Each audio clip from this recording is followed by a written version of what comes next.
Hello, welcome to FMK Anime. I'm the host, Meep, also known as Soul_King777.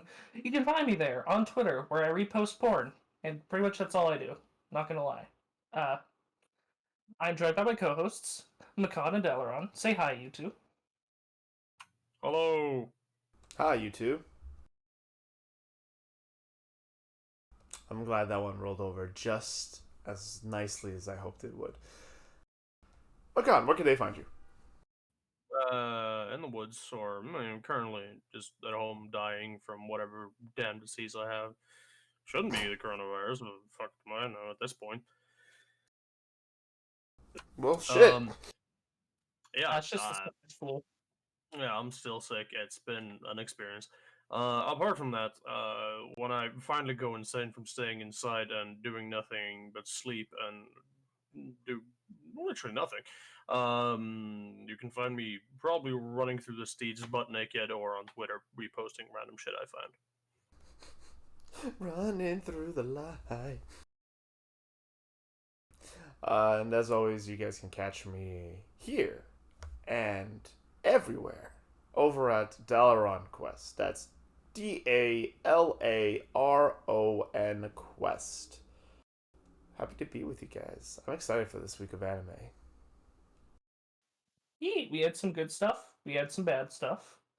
But 'tis the pendulum of life. The duality of man. Both. I just I just realized I didn't tell you where you can find me on Twitter. God, I'm a Ah, genius. yeah, You can maybe find you me should at tell us. that underscore Viking. It's eh, have fun if you enjoy whatever shit I do.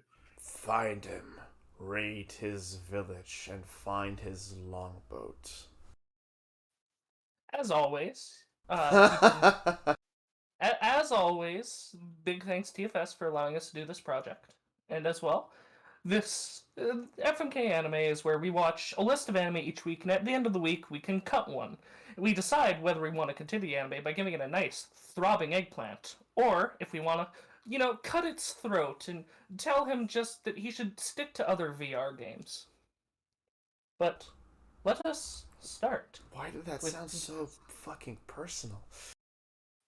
Let us start with Vivy Fluorite Eye Song, Episode 7. After the tragedy of the metal float, Vivy seems to be a new person. She meets her adorable little sister Ophelia and Matsumoto after seeing a strange man that looks like Tokeboy.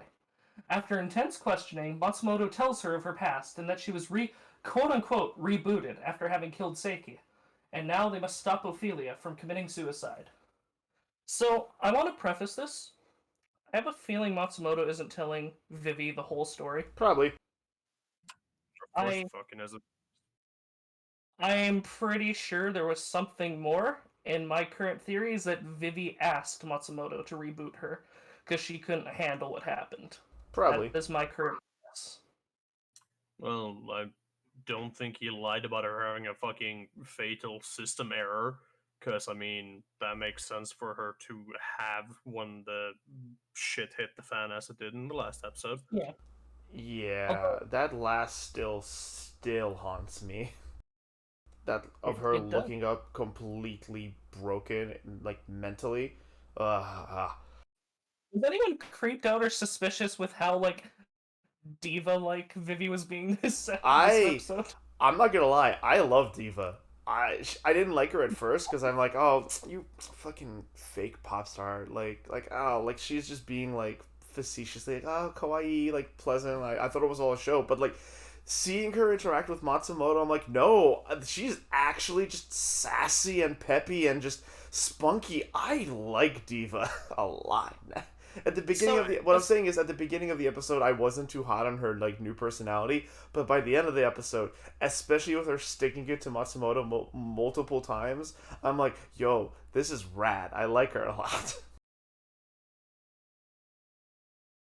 same. Sure, I do enjoy the personality. I just don't think it's as interesting as we could have seen what would have happened if she had to deal with her memories of what happened. Okay, Well, Makan. I'm Listen. sure we're gonna get there. Yeah. Like Like remember how the like format of the show is, right? It's two parters, and the first part is all the setup. the things that we're gonna like, and then in the second episode we're gonna cry because they're gonna break our hearts in some fucked up new way. And I'm almost Well, positive, and I feel very not almost positive. I'm very confident that we are gonna have a full Diva Vivy breakdown in episode 8. Sure, I'm but my point is that even if she gets back her memories and goes, "Oh no, I have to live with these memories now," like 30 years passed, I would have liked to see what would happen if she had to deal with those memories for 30 years, because of course she wouldn't be able to sing as well anymore with her fucking trauma. I would have been more interesting to see her, instead of progressing and doing better, actually see what kind of setbacks that had for her. Well, I think that's what's going to be her downfall, is because now she's actually singing on the main stage. She's one of the most famous musicians. I think once she gets her memories back, it's going to show her downfall from being this great musician to now like showing that. Because I'm I am so this is also another theory that I had. It is very possible that after having killed Psyche when she had that fatal system error, that might be what caused the AI trying to kill humans, like the AI human war. Maybe harming humans in some way caused a glitch in their system to where they started just killing all humans. I mean, Maybe that's why Matsumoto rebooted her. Vivis fatal system error was, I mean, it's quite obviously linked to her first having to kill Grace and then seeing I forget his name, but the guy shoot his fucking brains out. Though I have more that I'm annoyed with. How the hell did a fatal system error make her work better? Because she no It longer is operating on 2 missions. Yeah, they Well, re well, it was in the beginning when no one was fucking interested. Well, the thing is though, like, personally, the way I see that whole thing happen, right, is like you know how like trauma can, um, like can act as like a motivator for like certain artists, where like they put their whole life into their art so that they don't have to focus on the traumatic experience. So like to shut away what she experienced that day, she just fully rejected the Vivy persona and just fully committed to being diva all the way to like personality and everything, because even her personality with Navi is way different now.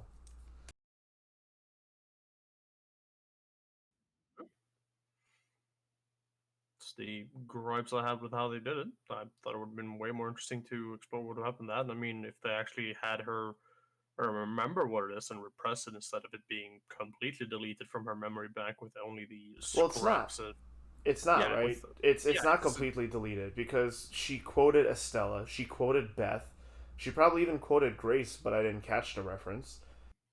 Like well, she yeah. she said the Estella thing to like the new like bouncer girl, and then what? when she threatened Navi, like, I'm gonna turn into a calculator if you talk back so much, and I'm like, oh, oh, Hello?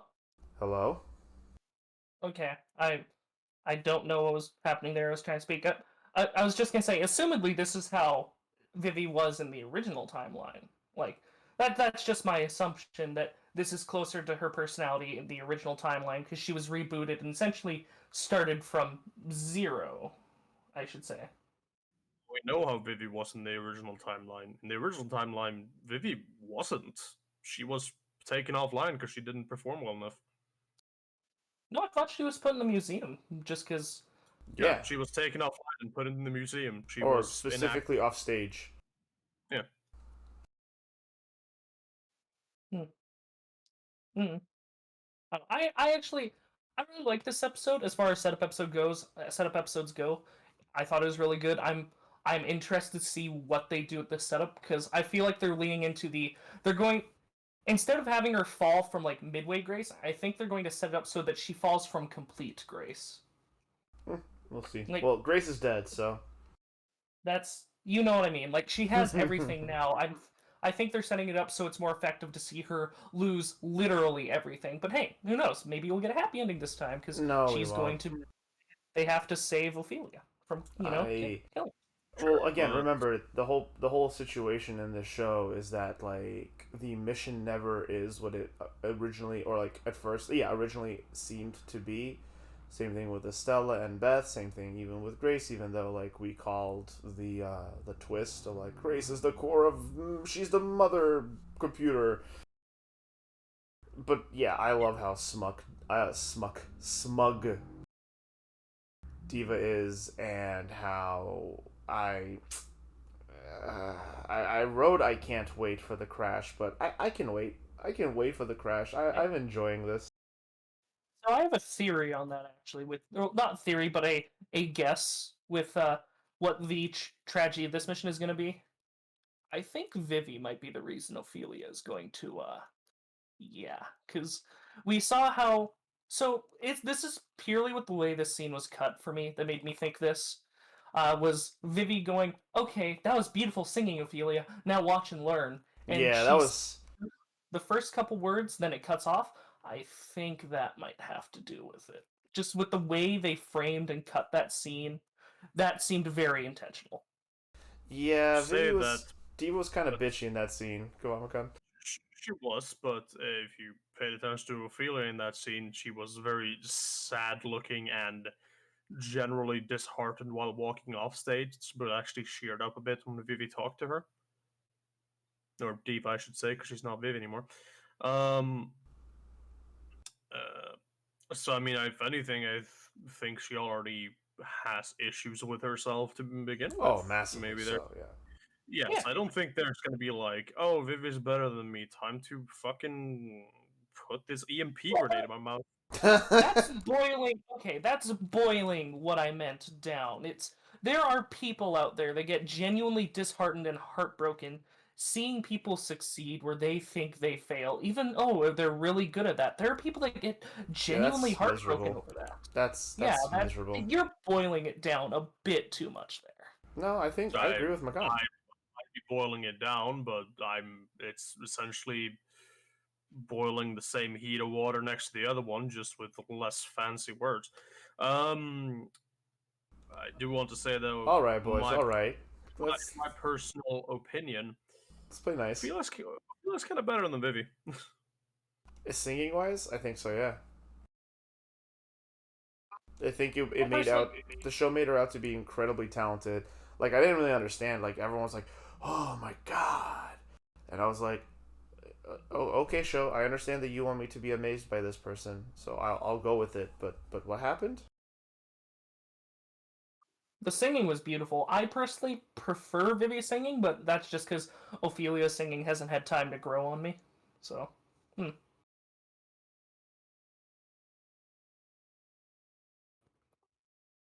I just. Oh, also, did you guys notice the attention to detail when they were in the snow? Like how the footsteps stayed. Same with the Matsumoto Yeah, cube yeah, steps. yeah. The Matsumoto cube rotation was amazing because it was like by shape. It wasn't just like a line of indent.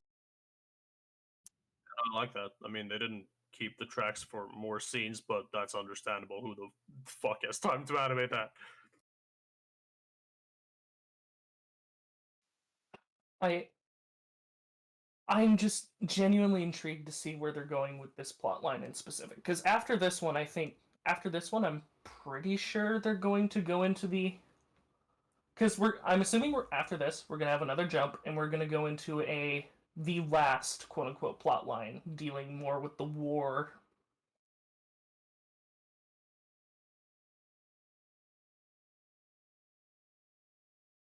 I don't know, maybe.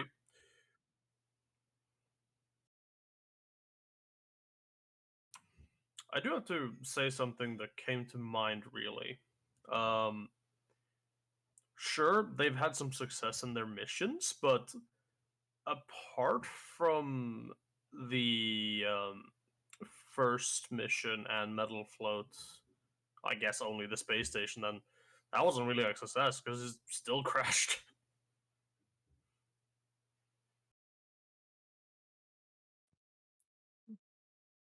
Wait, what about them? Yeah, I mean, I just had a thought, and then as I was saying, I'm like, no, Metal Float was also a success, so this point is going nowhere. Okay. Yeah, no, that's my brain not going. No, you're an idiot. I'm halfway through my fucking sentence.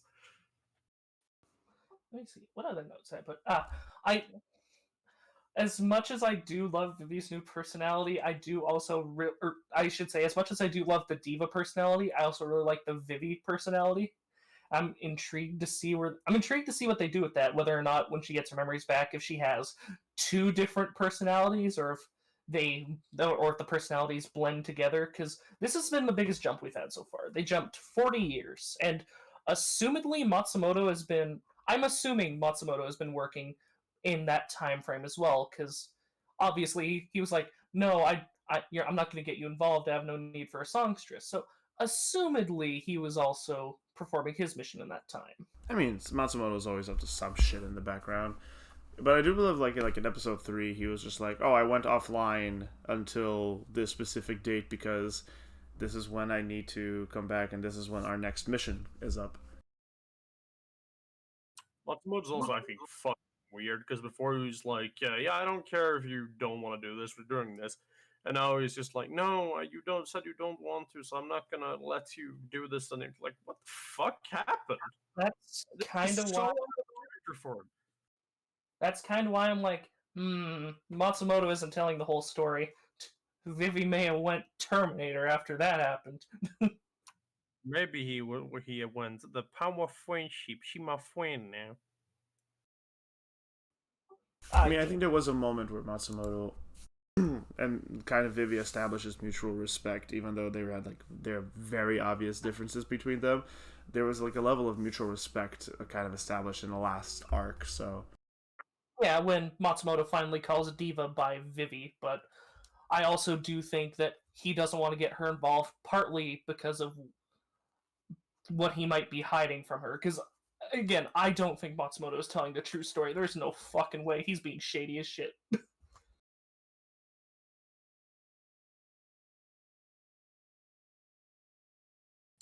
Yeah, maybe.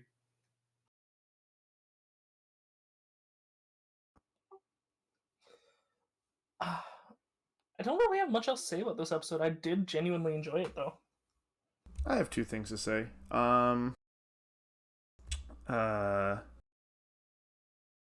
Actually, three things. Four things. There we go. Four things. One, Matsumoto emotes now. He has little emojis on his eye when he's like thinking, and when he's like uncomfortable, and when he's angry, and when he's like stressed. So it's nice, a nice little upgrade feature. This advanced AI has acquired 40 years in the making. Yes, the emojis were cute. Secondly, that building is fucking dumb. The fucking large triangle pyramid with a smaller, wider pyramid on top. And current modern buildings are good. I am That's staring directly at you.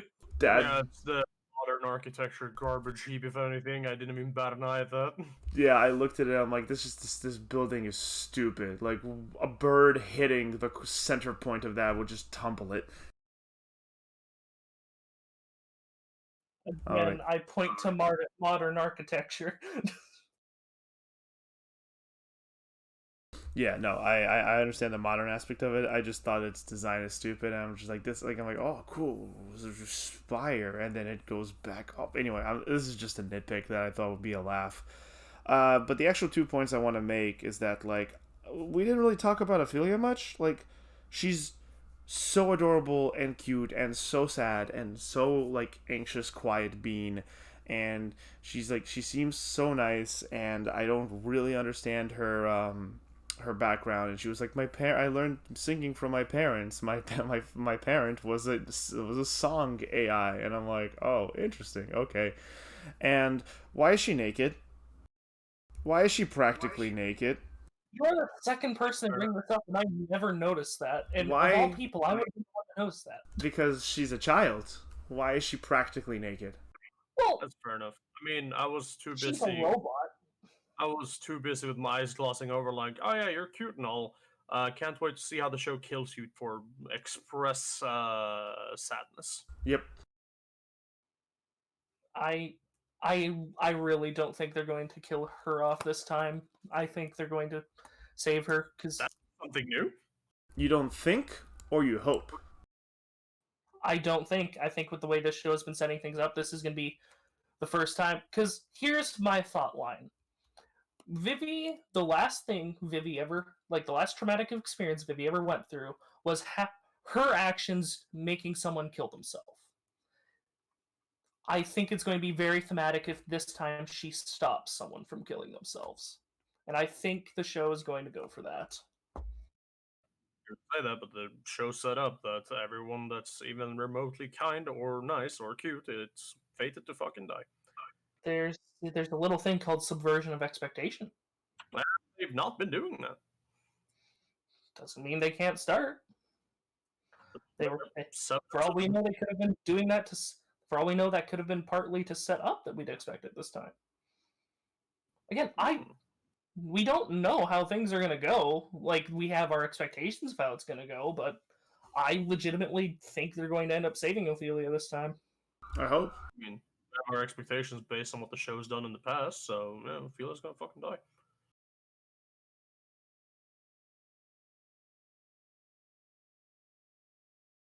And if not by her jumping off a building or, om nom nom EMP grenade, Toke Boy coming in and going hee hoo bang. Yeah, I mean, also like we. 70 something at this point, wouldn't he? Yeah, like who the fuck is that? His son with the same scar on his face? Like what the fuck? I think it's a Toke Boy android that he's conscious. Yeah, me too. Actually, me too. I mean, I sort of thought that was when she saw him, I sort of thought that was just her a glitch in her quote unquote memories, like, or it could. I don't know. I don't know what it could be. It could be anything. Find the fuck out.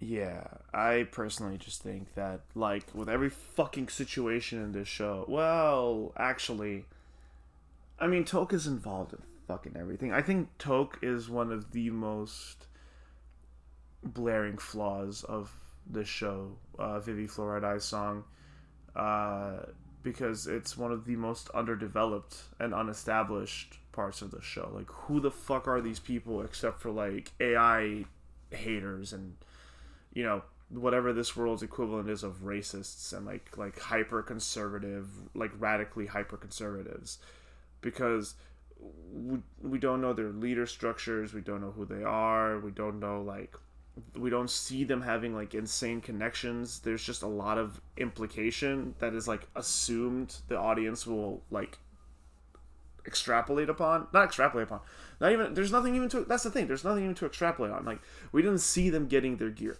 we didn't see them communicating with, like, bribing people or anything. They just fucking exist as this threat, which had the reason, I think that's the reason why we're always like, no, Toke is the in-between, there's gonna be some big reveal, because we're still waiting for, like, the thing. Didn't you say Wonder Egg did that with their villain too? Yeah, and holy shit did that payoff work out in Wonder Egg. But, like, in this show, we're getting close, right? We're about to be on episode 8, and that'll leave us with 4 episodes. So 5. it's 13. It's 13 episodes, yes. Cool. 13 is becoming the new anime standard. My assumption is that Toke is what started the, like, or not what started, but might be the catalyst for the AI war. That's my guess. I mean, they can't be involved without that not being the reason, because if they're not actually involved in anything that has anything to do with anything in the main scheme of things, then what the fuck was the point of having them anywhere? I'm waiting for the reveal where, like, the main head of Toke is like, we need a big event to make people realize AI are wrong. So let's start a fucking war. I'm just waiting for that reveal. It's going to be so great, and I love it. Yeah, when you say the big head of Toke, who are you talking about exactly? Oh wait, they don't exist. I mean, we don't know who they are yet, no, but Yeah, and no, that's the weakest part in the show for me, in my opinion, thus far. It's a little frustrating because, like, the story's really good, but I feel like it's all being tied in by this, like, I can't call them like enigmatic or mysterious villainous force because they're not. They're obscure. They're at best abstract, but they're not even abstract. They're a domestic terrorist organization of radical conservatives. And hmm? Oh, I was sorry. I thought there was a little bit of a pause, so I thought you finished your point. I was gonna make. Yeah, no. The to finish the point is that like they're not even abstract. They're just vague.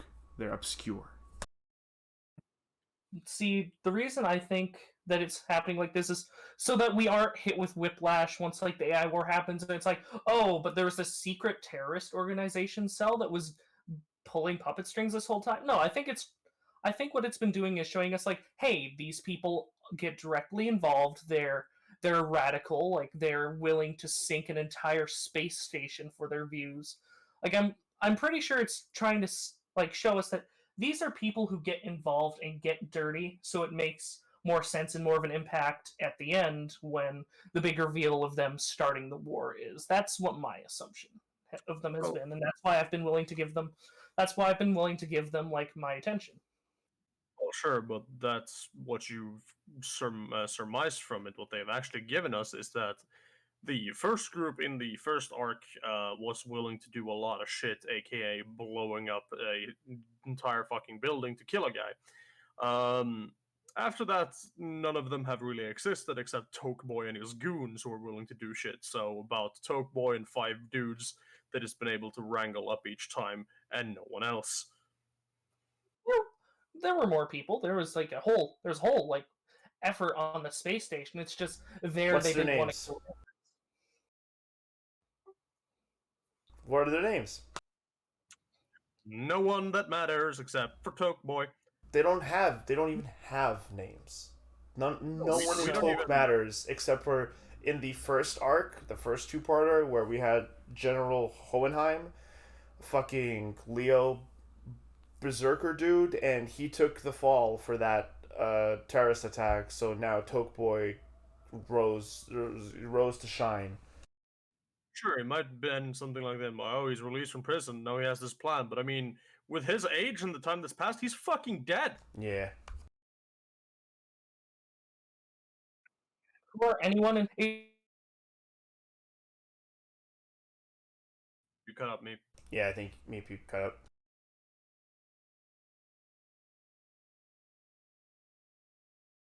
Nope, well, Meep's dead.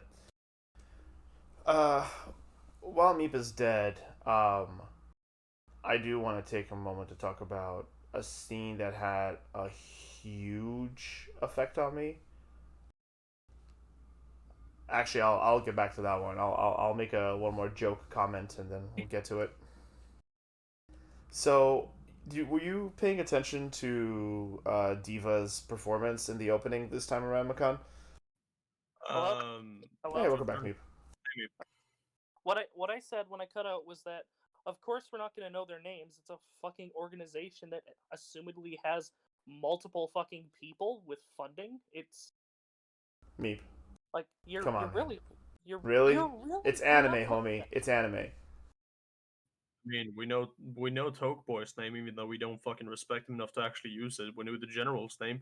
We have not known anyone else. And if we were supposed to care about the Toke organization more than just Tokeboy, they would have given us anything else. They would have shown us anyone else. They would have cut away the scenes of the actual Toke association if they wanted us to actually know or care about them in any kind of capacity. They have not done that apart from the first arc. Yeah, what Makan said. I don't. Again, it's an organization. I think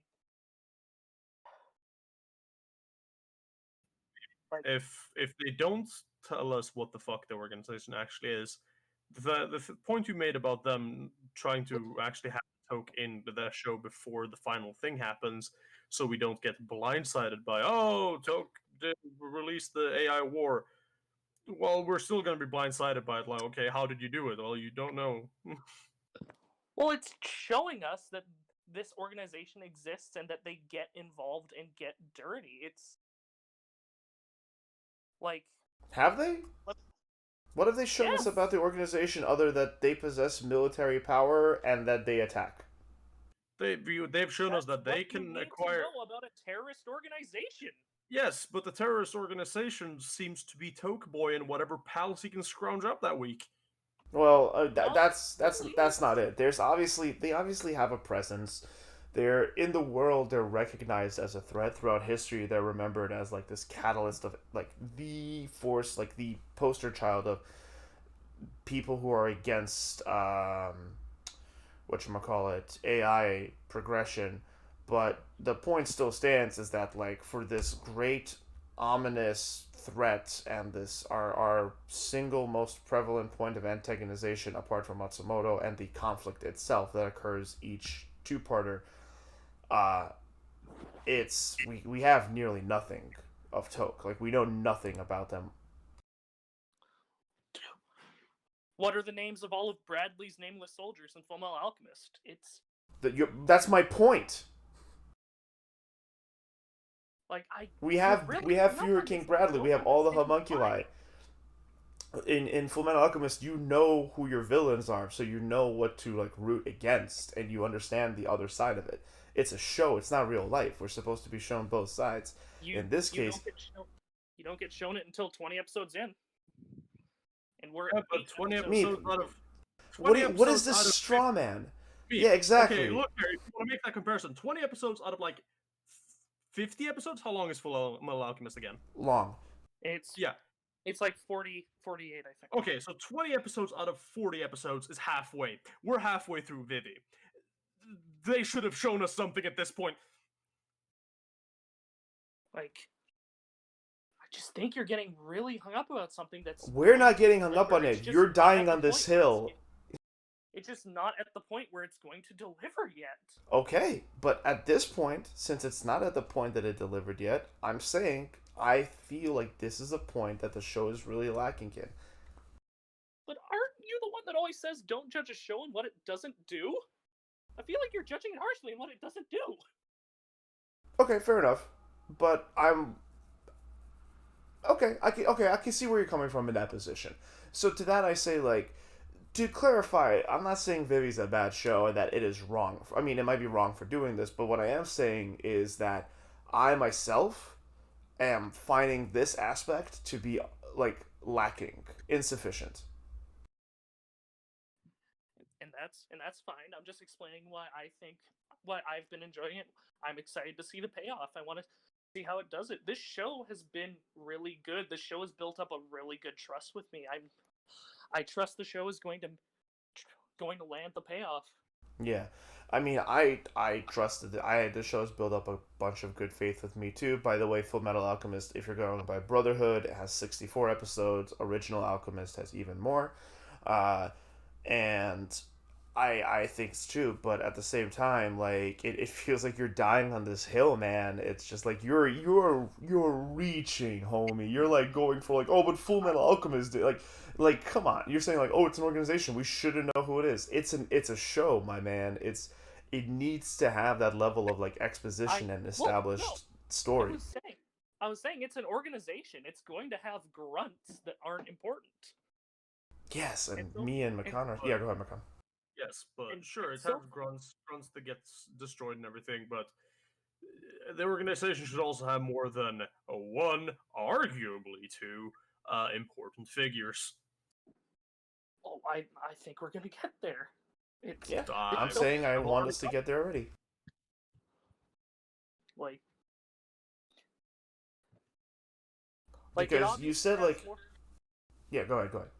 It obviously has more than just a couple people he's able to wrangle up each week. There were like, what, how many boats going towards the metal float? Yeah, exactly. And like that's the point though. Like where the fuck is all this shit coming from? I have no point of reference or understanding for like Toke as an entity.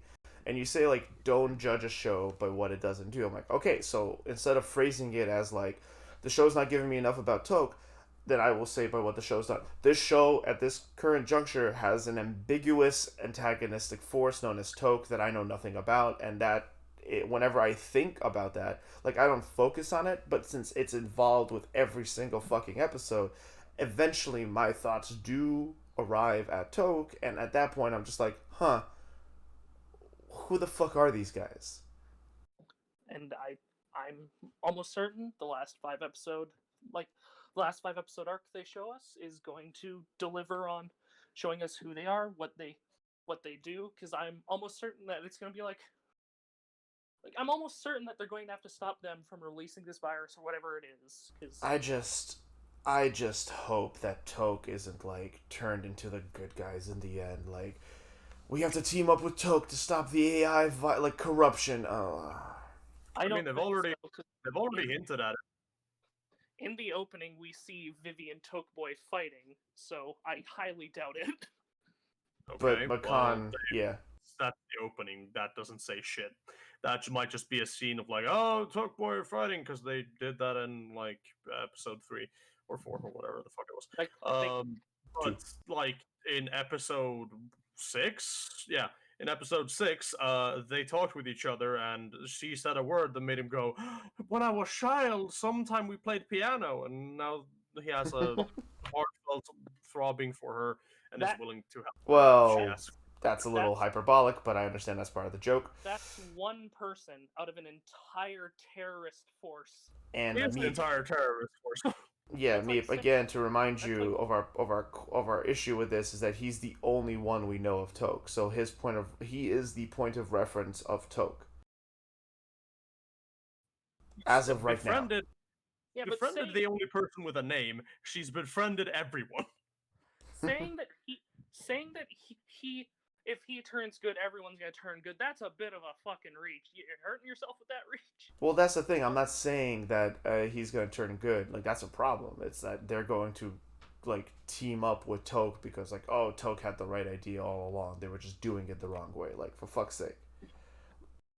Like, there were times I where think at Matsumoto was most- saying shit that I'm like, why are you against Toke? It sounds like these are the people that you want to work with since you want to stop AIs from developing. And if anything, Well, they might not team up with Toke, but she will definitely team up with Toke Boy. That they've set up that hard. There's no way Well, to go from that. not definitely, but there is the Yeah, possibility of that because of what happened in episode 6, and I'm not excited about that at all. But again, we don't know. like if they do it well, I'm sure that they could try and make him more compelling and redeeming, if because yeah, I can see her teaming up with him, but the entire organization, that's a bit of a stretch. Sure, but if she 'Cause does team up with Toke Boy, our antagonist no longer has a face and a name and a personality. It is a faceless company that we know fuck all about. And the Well, interest for our enemy is gone. but by that point when that would happen, I'm sure we'd get more on Toke, because that's something that they'd set up for like the last quote unquote arc that they do.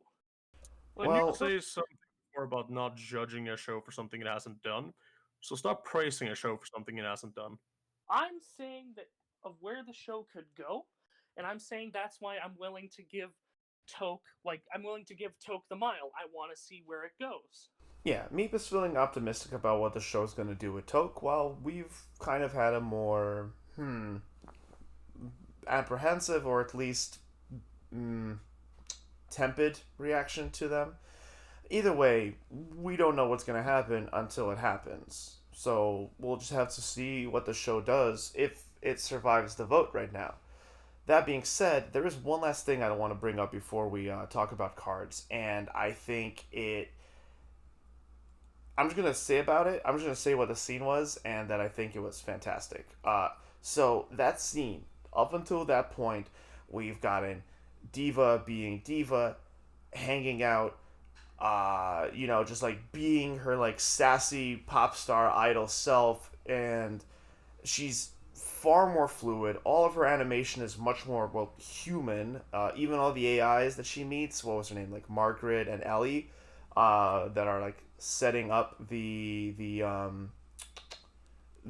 festival. Like she like they kind of like butt heads. They're smiling. They like hug, and all of these like very human things. And then when Diva's doing her rehearsal, she sees Toke Boy Jr. Maybe, don't know, and that cut to her super robot like deadpan android literally scared me. Like, it was basically a jump scare for me. Like, holy fuck. Like, I legitimately became unnerved when they cut to that and just, like, ugh, chills. Like, super uncanny. Yeah, I didn't think about it much when it happened, but yeah, that is a slick fucking shot. Like, she gets the flashback of Viva and she just shuts down all of her emotion, all of her humanity. Just oh my, like, it's horrifying. It's actually scary. This show certainly does visuals very well. I can never get not say it doesn't. Which is why I was frustrated why she didn't chase him after she was attacked by a robot while following him. And Matsumoto didn't know he was there. I'm excited But to see what. yeah, Sorry. no, go ahead, go ahead. I know we haven't mentioned it yet. I'm excited to see that because I think we're at a point where the scientist from episode 1 who made Matsumoto can get involved. So Dio, yeah. when that boy first came up, and with Matsumoto going, wait, which boy did he see? Which boy did he see? I was sort of thinking like, wait, was that the person that made Matsumoto? Question mark. Matsumoto meets his dad, gets all flustered. So, ready for cards? Yeah. Yeah. We'll just start then. I'll start. I'm gonna fuck this show. Like always, I think it did what it did really well. I'm excited to see what it's been building up. I'm excited to see what it's building up to. I'm sure it's going to be fantastic, as always. But yeah, I'm fucking the show.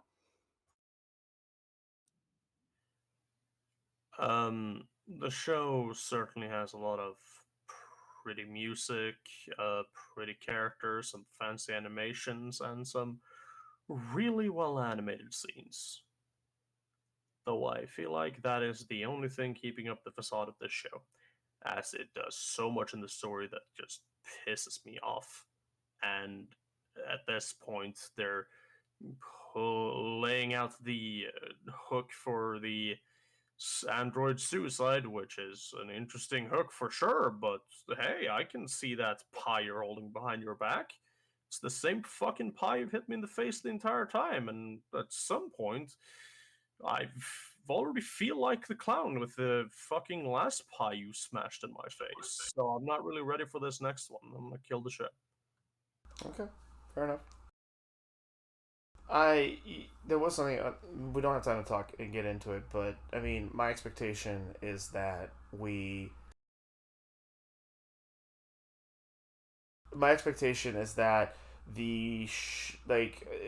can fake a suicide, you can fake a murder as a suicide, right? And I think that's like Toke's mo here, like kill Ophelia, kill the newest sister.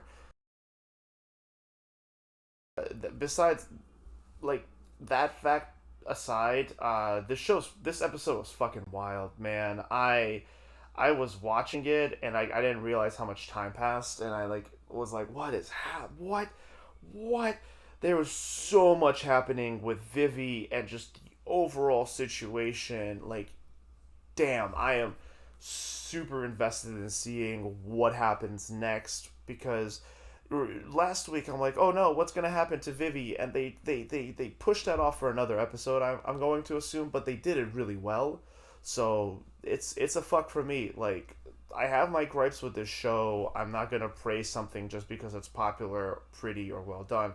In fact, knowing how much work people put into this, like, to this property and to this story, is all the more reason why I want to be critical for it, because like I think it deserves an honest feedback, and I think it deserves to. No one will improve if you don't give them feedback and critique. Vivi, I really want to see what happens next episode. How are you gonna hurt me? Fuck.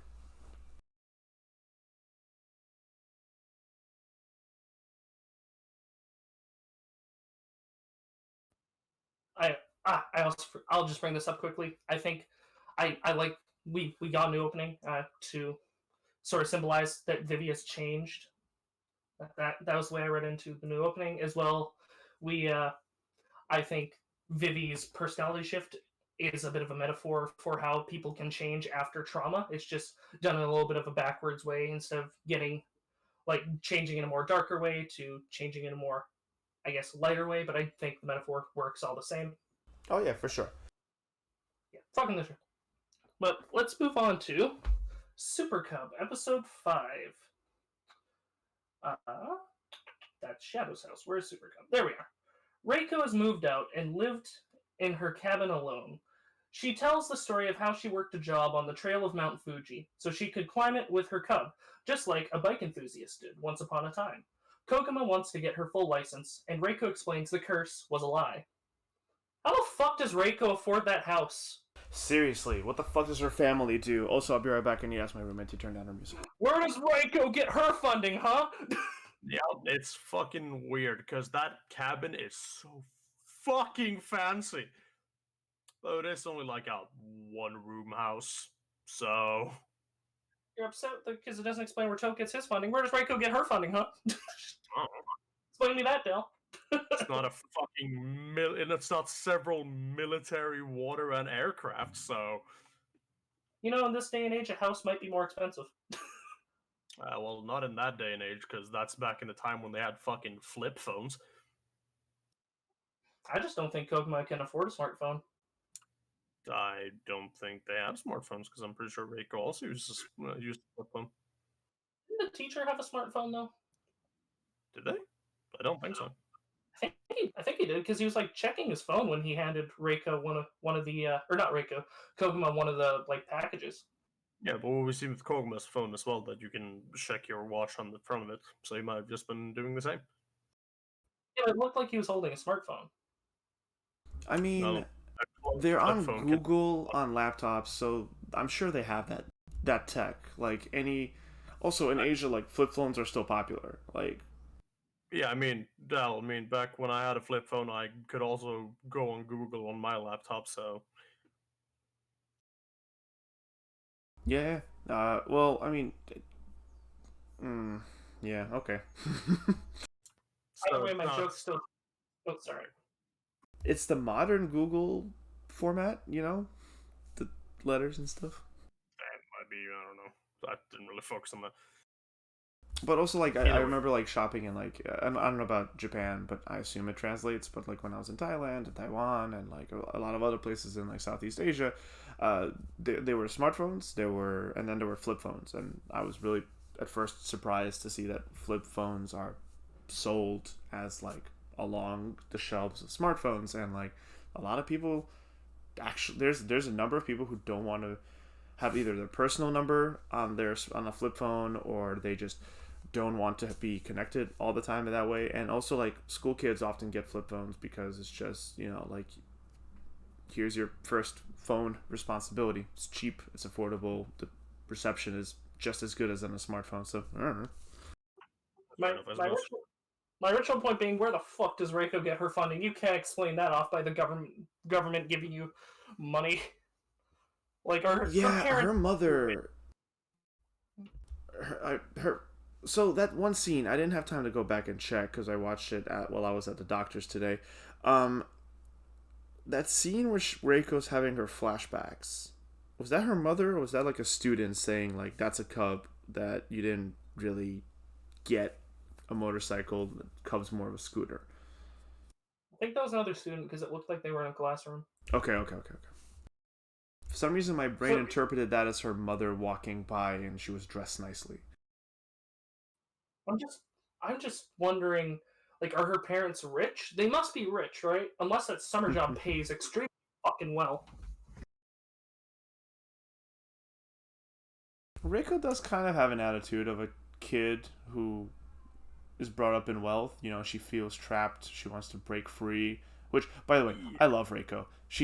I love her as a character so much. I mean, I like her in general. She's a little young for me to be like, oh yeah, Reiko waifu. But like she's great. Oh yeah, I agree. Though she definitely has the personality of a kid that was able to spend a lot of money on their parents' behalf, because she has the behaviors of like, well, I'm just gonna buy this, I'm gonna buy this, I'm gonna buy this. Yeah, I think exactly. it's fucking expensive when I really don't have a disposable income. She is just extra enough for me to enjoy. Like, she is so fucking extra. I don't think there's anyone that can deny that. I But know, like she's in the super. best of ways. Yeah. And her theme song is straight out of a shonen show, it sounds like. Yeah, Like when she's the Oh, you mean music. fucking metal mountain climbing music? Yeah, let's talk about that real quick. I It was such dramatic, epic metal music for how slow she was going up the mountain. It's so slow, and I do have to say something about it. The violent, how violent the fucking crashes were sometimes, and how often they were. One, she should have gotten hurt, so hurt that Badly. she could not continue working or trying to do this. Two, her bike would have broken enough that it could not function anymore and needed some heavy duty repairs, meaning she would not be able to continue anymore. Three, she was driving up a steep fucking mountain. There is no way she would not fly off that fucking thing with the amount of time she crashed and died. Well, no, I she thought specifically made sure to fall in a way that kept her away from the edge. Like she always fell into the mountain, which is the right approach. That fortunately I've never had to experience that. I have fallen off my motorcycle before. It's horrible. I was not wearing. She's at least wearing a jumpsuit, so she's not getting terrible, as bad road rash as you normally would, and she's not eating pavement, which can really fuck you up. Still, falling down even at like whatever she was going, like 40 kilometers, like that still will fuck you up. She was working Wait, really hard, and her body must have been really bruised despite it. also, I don't know what the fuck her helmet is made of, but that thing would have snapped after it, like at Nah, most. when I flew off my motorcycle, I actually connected with the curb, and if I didn't have a helmet, I would be in very big danger. Helmet was fine, had like a scuff on it. No, that sucks. I It's the only helmet I've actually crashed with, cracked in half, but kept my head alive. Ugh. Which is what there were most helmets to do. They fucking break, but they keep you safe. Yeah, yeah, yeah. there What's up, were a Meep? few shot there were a few times where I thought she was actually gonna fly off the edge with the way it was cut. Oh god, that turn, those two turns on top of Mount Fuji, where it's just literally just sky beneath there. It's just like the end of a Mario level. Like I fuck. was I was waiting for like Reiko to fall off the edge, then Kokomo wait, but how are you here? She just looks up, Reiko is gone. What? How wait? How do you know about the parts you weren't there for? But I was just like I was thinking like I was waiting for just her to fly off the edge and die. Kokomo go, wait a minute, but how are you here then? She just looks up and Reiko just starts to vanish. Just what? oh no. Um, so quick personal story here. I was taking not my motorcycle, like a scooter, a Honda Click, up the mountains in the northwestern region of Thailand. I went through like multiple tea plantations and was trying to make my way up to one of the local mountain villages that lived there. And it was during the rainy season. And everything that I have just said, taking a motorbike, a scooter, up a mountain during rainy season in like a provincial part of Thailand, are all things you should never fucking do. Why? Because I almost fucking died that day.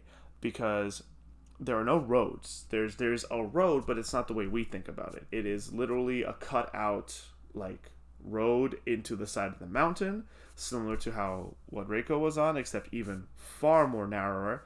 And this one is at least maintained, it would seem, because there's constantly like tractor. That's what that's called, right? Tractor? No. What's it called? What's on a tank and on this machine? Belt struts. That, yeah, it was, the tires are belts. Yeah, it works on a tractor belt, and that path was not. So like the middle of the road was eroded by running water, and there were like jutting stones everywhere. So when she hit a stone and she went flying off, I'm like, yeah, that speed. If you don't know how to like catch your bike, because she didn't stick out her leg and like grind it out, she did later on top of the mountain. But yeah, I hit a rock and my wheel just turned 90 degrees, and if I didn't stick my foot out, I would not have caught myself before my front of my wheel would go off the cliff. So Reiko was on some dangerous shit today. Yeah, like I said, Yeah. with her having that little experience, that she should have gotten severely more hurt, and the fact that she didn't is, If she can frankly, buy everything, why did she not frankly, buy body armor? like a jumpsuit. Yeah, that shit would have been torn apart like immediately. As well.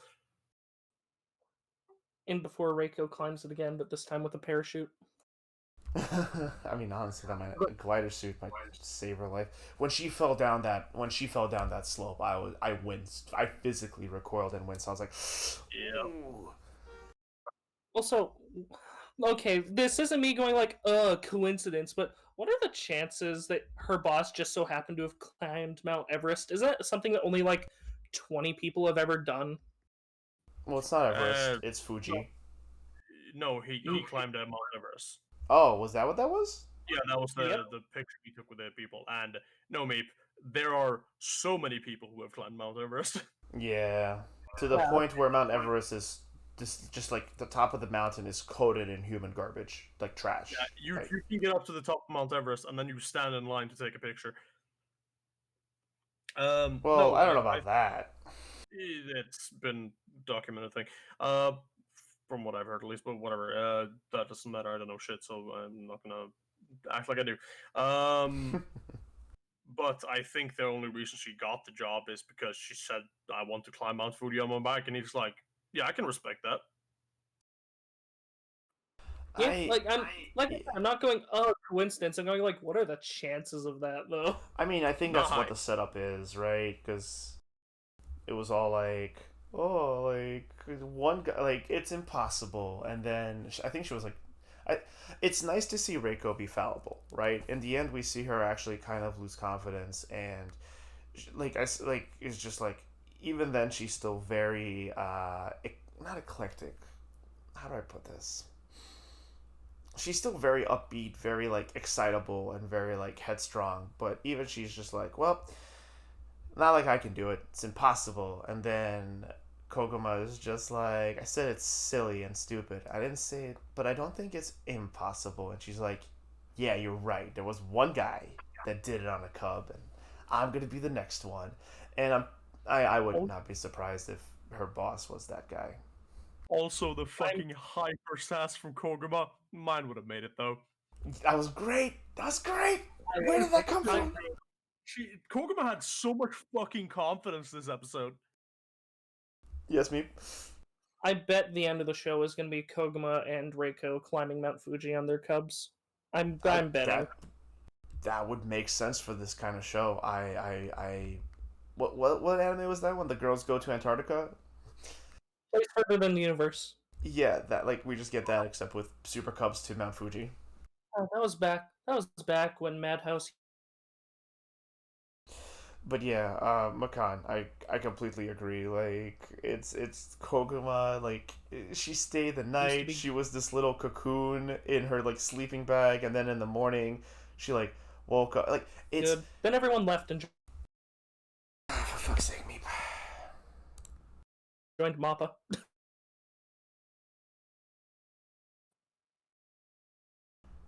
But yeah, no. Amy, you back? Ye? Wait, when did I cut out? I don't know, you just went and then everyone left in the middle of Dalaran's sentence. Oh. Oh, okay. About like a minute ago, I said when you after like right after you mentioned a place further than the universe, I went, yeah, no, that was. I went, yeah, no, that was Madhouse. Back when Madhouse used to be good before everyone left and joined Mappa. Yeah, no, that was we podcast that we just everyone left all of a sudden. And all of a sudden, I was like, "What? What the fuck is happening?" Oh, okay. Yeah, no, I said that a while back. Yep. What? Okay, so what I said was right after he said Madhouse, I went, yeah, no, it was made by Madhouse. Back when Madhouse was so good before everyone left and joined Mappa. Yep. But yeah, no, it's what were we talking about? Yeah, Koguma. It's seeing her grow as a person and like having a little person like more personality, and even if it's her being cheeky with her friend, it's still great to see because Reiko never takes offense to it, right? Because she realizes that her friend did care about her. She realizes that Koguma was like understandably worried. And I think she might just, as a friend, be happy to see Koguma just becoming more expressive. Definitely. Can we talk about the most disappointing part of this episode, though? Sure. I The mean, curse is real. The Hmm? curse was a lie. Oh, I was I waiting for you guys to bring this up. Yeah. One, I think it's bullshit because I don't think Reiko would have all this information. I think she only made shit up to make Koguma feel better.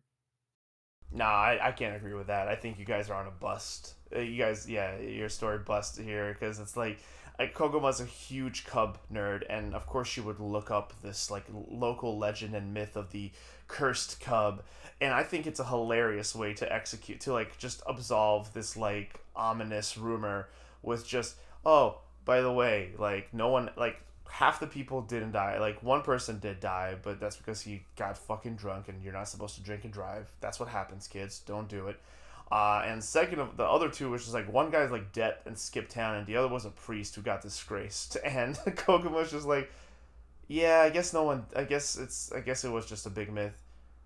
But all the people that you just listed sounded like deplorable assholes, and she's just like, yeah, okay, fair enough. Oh, wait, it was a guy who drank and drive, one guy who skipped town, and who was the third? It was a priest that got disgraced and lost his license. Oh, I don't like that. I Mm-hmm. don't. Well, there's where all the two other deaths came from. The priest got disgraced because he killed two people with it. Oh no. Oh no. But yeah, with Reiko apparently being this god among high schoolers, She's I not a god can't amongst them. believe She's that just a she did it. fucking nerd. Dal, how else would she afford that Really house? fucking rich nerd. Fair enough. Again, But she's so extra. She picked a log cabin in the middle of the woods. She's so. it's not in the middle of the woods. It's on the side of the road next to some trees. I think Is it like next Koguma, to a mountain? Koguma biked past it to get to Shino's shop the first episode. Did she? I thought because I thought isn't her house like next to not like a big mountain, but I thought I saw like at least a cliff face next to it.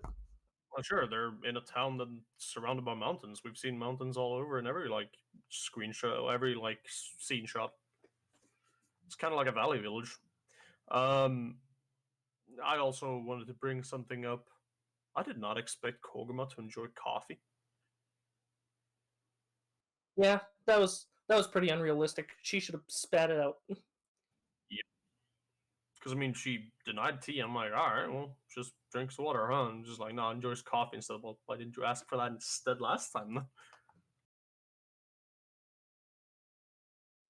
Koguma lives entirely off that monster energy. That's her secret. That's where the sass comes from. She's just containing all the energy it gives her. It makes her more powerful. The Kyle kidney stones. My quirk is kidney stones. Oh no.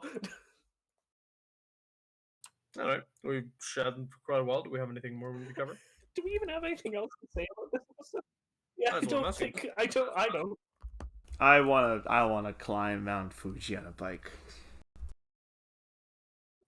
Also Sure. crash and almost die, like Reiko also did. Well, I'm not gonna go up on a fucking super cub. And like it's funny because she said like damn it, why am I blanking on her name? Koguma's bike is a 50cc, but like with the speed that she was going up that hill, maybe it was the CG department's failing on their part, but like I thought for sure she's at a 50cc, 100cc at most. Like there's no way her bike is hitting 90 and it's going up that slowly. But It sounds like hmm? it sounds like it sounds like you could only climb Mount Fuji on things that would qualify as a dirt bike. So. Well, yeah, I mean that's they mentioned like Japan, like I think enough people got hurt that they straight up put like both environmental because you don't like. I like Reiko. Her bike is not environmentally friendly, like at all, and that makes me upset. But like there's environmental regulations and there are safety regulations. Like you need to have a dirt motorcycle or like it needs to have exact specifications like within the guidelines, and you need to get like permission, which is why she took the job, because she didn't want to wait to get like processed and be granted permission or not, because she probably wouldn't have with her super cub. So instead, she took this job to be able to have the qualification, the bureaucratic loophole, if you would, to be able to do this. Well, of course she doesn't care about the environment. She's rich. But also, Oof. my that was my joke point. But my second point being, man, I'm waiting for the twist where Reiko is kind of like Neru and she's the CEO of a company. Because that's been a trend in anime lately. Is oh, cute anime girl. They actually are the CEO of a company. It's been a trend, and I don't know where it came from. Where he goes, yeah, I actually own Honda.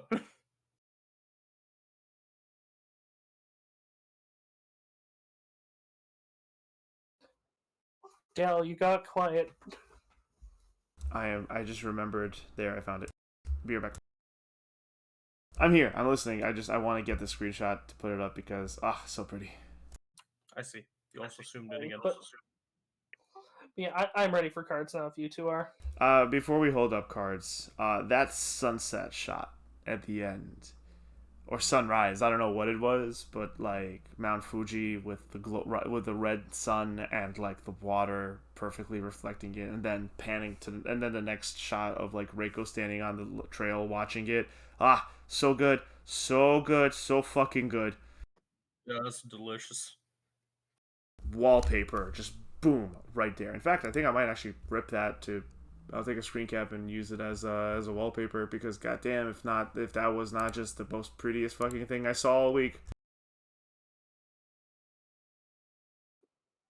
How could I forget to take a screenshot of that while watching? Well, I was in a rush, but like, I forgot to, like, when I was going back during the session for screen caps, I was like, this, I needed this. But may I hold up my card? Go ahead. I'm gonna fuck the show. It really pulled me in these past couple episodes. The show is actually, things actually seem like they're happening, and it's not just, oh well, I have to enjoy the show based on these small little details that happen. It's like, no, there's actually things to keep me engaged. There's actually a character I like now, and I'm actually starting to like Koguma, because she wasn't really, I didn't really like her before, but now that she actually seems to be getting more personality, I've been enjoying her more. There's still some stuff that's kind of making me raise my eyebrow, but at the same time, it's like, I can let go of it. I don't need to know where Reiko got her funding from. For all for all we know, she steals from puppies. I don't know, but yeah, that's. I'm gonna fuck the show. Yeah, no, It's, great. family. Hmm? That's where she gets her funding. She has a rich family. Yeah, I know. Like, Koguma had personality. It was just very muted and introverted, which people mistake for not having personality, and that's why, like, introverts get mistreated by society. But it is really nice to see Koguma come forth and be more extroverted and be more expressive, and for the personality itself to be, expressed. Regardless, what? I heard someone take the breath in of I'm about to say something. No, I was just gonna say I never said she didn't have one. I said it felt like she got more personality to her because, like you said, it was very muted before. And I didn't enjoy what it was before. And I'm also a very introverted person. Yeah, right. So, yeah, I'm fucking this episode. I love this show. This episode was completely different than what we've had from this show henceforth. It was a great time, but like following Koguma is just this really calm, peaceful, just feel good, relaxing experience. Following Reiko for this episode, she's a badass. And while the music and what was happening on the screen didn't really match up, in my opinion, I still found this whole story to be really enjoyable. It was a great change of pace. Reiko's fantastic. In the end, she just starts going into like massive fucking terminologies again because she's a total like bike junkie, like a bike nerd. And Kogan was just like, I understood none of that. And she's like, okay, sorry, from the top. So, the way bikes work are. And I'm like, cool, I love this. I love this. The show just continues to do exactly what it does so right. Fuck, fuck, fuck, fuck, fuck, fuck. I wish to continue this experience. Yeah, I don't got a lot of words, but I love the show. It's just fun always. It's just relaxing, and when it's not relaxing, it's always interesting in some situation or another. Um, I did was a bit annoyed at the amount of time she crashed and the bike didn't get any irreparable damage at the base of the mountain, or she did not get any damage that she needed to go to an actual hospital for. Yeah, Because, that mirror would have been because gone in the first time. yeah, because she would have needed some help, and I don't know if that's just like, yeah, the Super Cub is super safe and super durable. You can crash down Mount Fuji 100 times and you'll be fine, and the bike will still work. Just slap some tape on it, it'll look good. And I'm like, The way she, the way she fell down, it's like when you fall off the mountain in GTA. yeah, Yeah, that roll down was not good. Like I understand, I still felt it, but it also half of my brain was like, ugh, animation on that is a little. regardless, I'm fucking the show. I assumed. Yeah, I think those are the votes, right? Yeah, announce them. Let's move on to Tokyo Announce the Revengers. votes. Okay, Trifecta for Super Cub, episode 5. Let's move on to Tokyo Revengers, episode 5. Motherfucker. Hanagaki goes back in time to save Draken, but finds himself cheating on Hina with Draken's girlfriend. The gang goes to fight another gang for beating and raping a member's girlfriend. Hanagaki follows Mikey and Draken, who apologize to the girl's family. I will say this. I'll say it once, I'll say it again. They're not fucking middle schoolers. They really aren't. This is the time where I'm like, yeah, no, why the fuck is this in middle school? When it started with Hanagaki almost sleeping with a woman who is definitely not middle school aged. You can't fucking lie to me. She Yeah, does not I look like a middle mean, schooler. at the same time, they're like 15. That's like the height of your teenage sexuality actually starting to be a thing.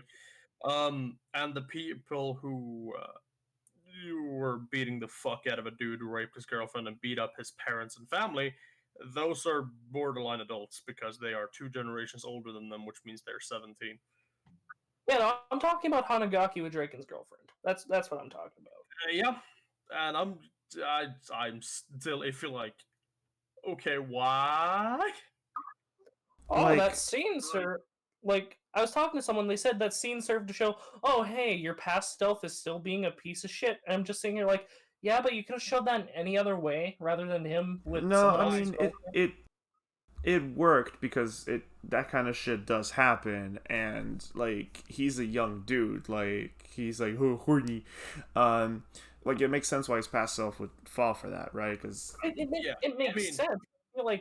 I feel like it would have been just as effective. It was like, no, he's beating up this kid younger than him and taking his money. That would have shown just as much and been just as effective without it having the iffy part of going, but wait, no, they're because that would yeah, contradict his character. yeah, no, he wouldn't Yamakan, do that. Definitely, he definitely wouldn't do that. his I agree with self Dalo. would definitely do that. No, it wouldn't. Yamakan talk. He wouldn't. I'm with Dalo on that. Contradicts his character. He would definitely not beat up someone weaker than him and steal all their shit. He would definitely not.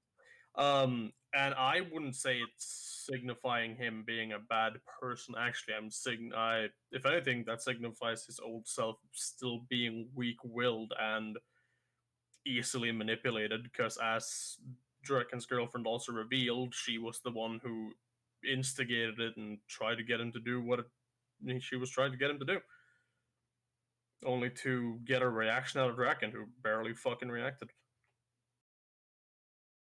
He knows who he's with. I suppose. And like the whole line that she delivered of just like, I just wanted to grow up faster. My God, I remember hearing that from a lot of like my peers in high school, where it's just like, yeah, or like Very real. people Yeah, like people like looking back like in like early years of college and being like, yeah, I had sex when I was like 15 or like 16. I wanted to feel like I was an adult, and I'm like, yeah, that shit fucking happens, man. Like I get it, but she is not a middle schooler. Like, show, pick a lane. Like, I know you wanted to have the sexual scene, but like, and you couldn't. Like, you shouldn't. And I'm glad you did not make her look like a middle schooler, because that would have huge red. Like, I think that would take you off the air, mate. But like, girl was stacked. So, Dollar, I don't know what kind of middle school you went to, but when people hit puberty, changes happen fast.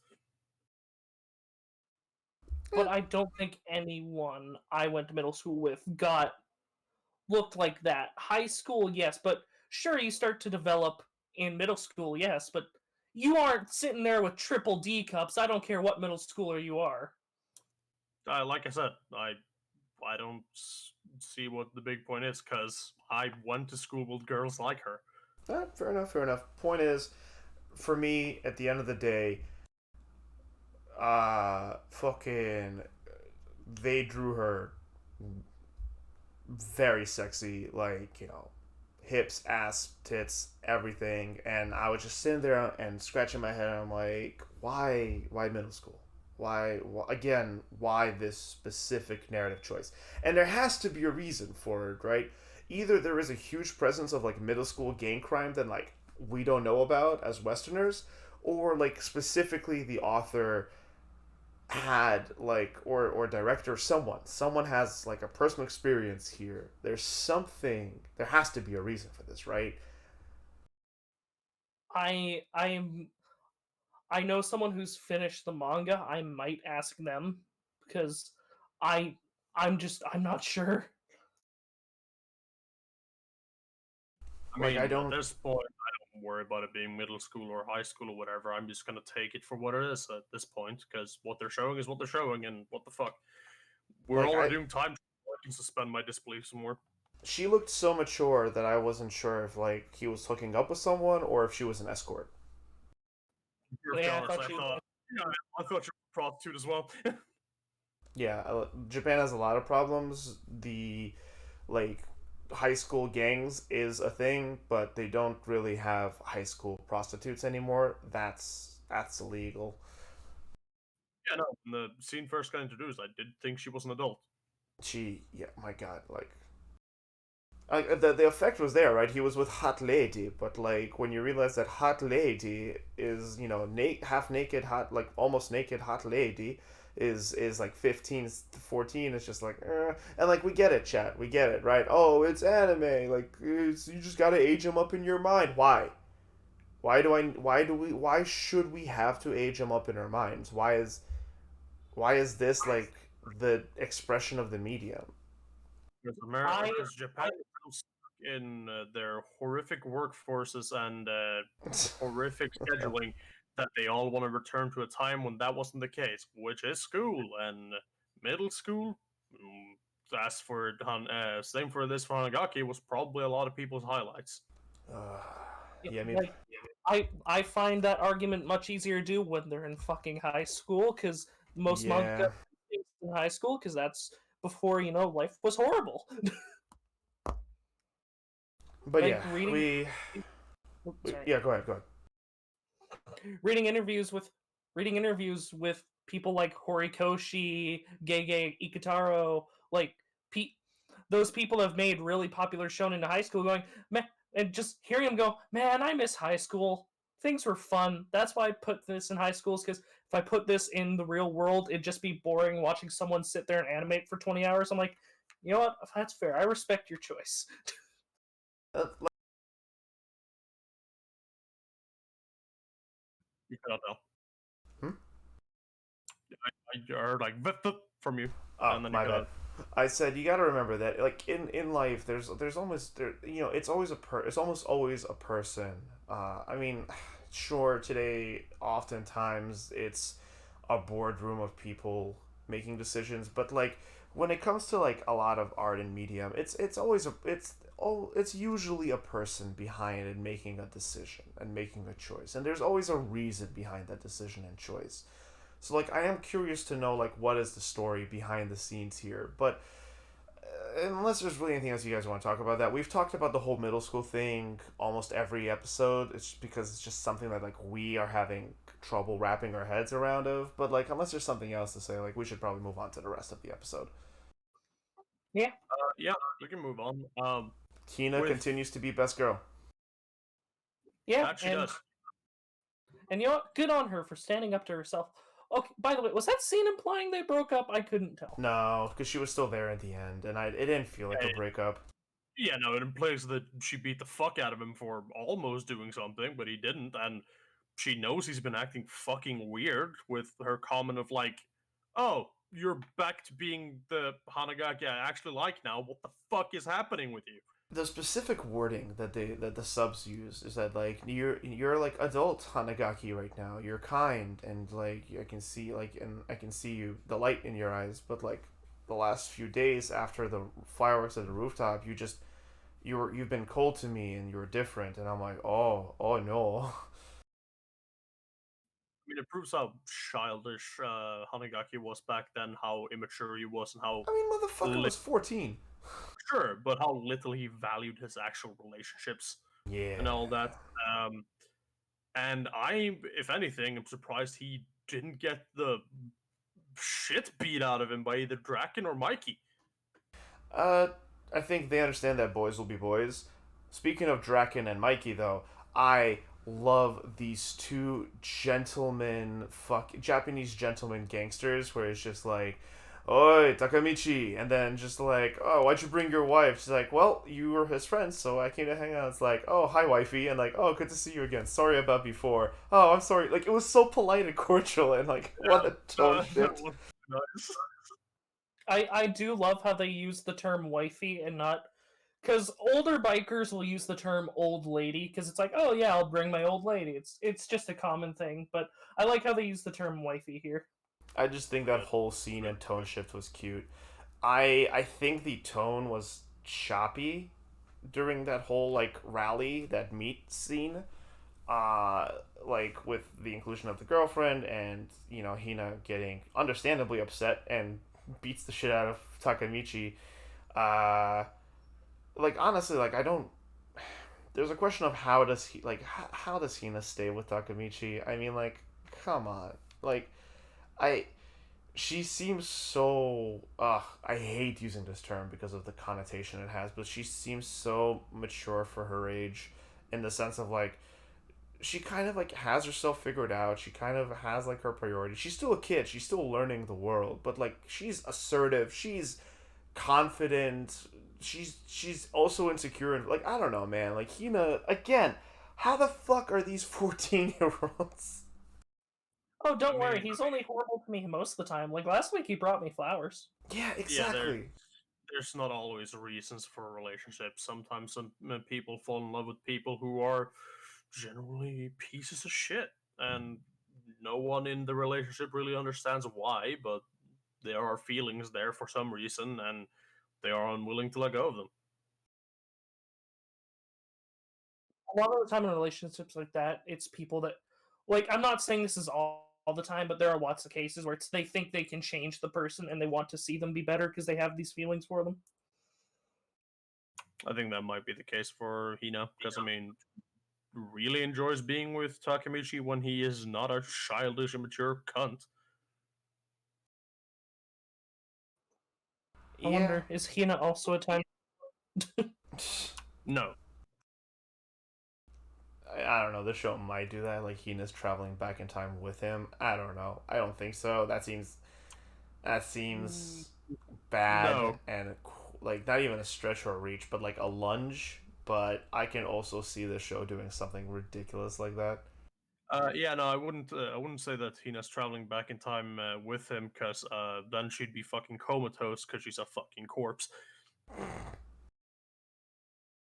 Oh yeah, like you were away for 2 weeks. Like you were away for 3 days, but for me it felt like nothing at all. No, she doesn't because when he comes back, she does react as herself, her young self, specifically with that scene where she's like, "You've been acting differently the last few days, but right now I can see like the adult you is back." Which weird choice of wording because it's really on the nose, and maybe that's the intention. I don't know, but regardless, the whole meat scene had like so many tone shifts and like abrupt cuts to like things happening that it wasn't the best executed of the show. In fact, I'd go as far as to say as I think that part in the manga, I can only assume, was probably the, and I say this in a relative sense, the worst adapted the worst, because it just, this happened, then like it cut to this, then it cut to that, then it was like that dude who like was about to beat the shit out of Takamichi because he's so mad with his boy, and then Mikey with his speech with fucking the what the fuck was it, the like it had this weird cut of like fading to black between Mikey standing up, like sitting down and standing up. Like you heard the like, faded to black. You heard his clothes, and then he was standing up and continued his speech. I'm like, why? What happened? Is this? Is this? Did we cut a corner here for like the rest of the season? Like what? I didn't notice that. Yeah, it just stood out to me as weird. Yeah, I mean, as for the issue with the your adult Hanagaki this time, I'm like, yeah, it would have been like solved if she just went mature because she called him more mature before.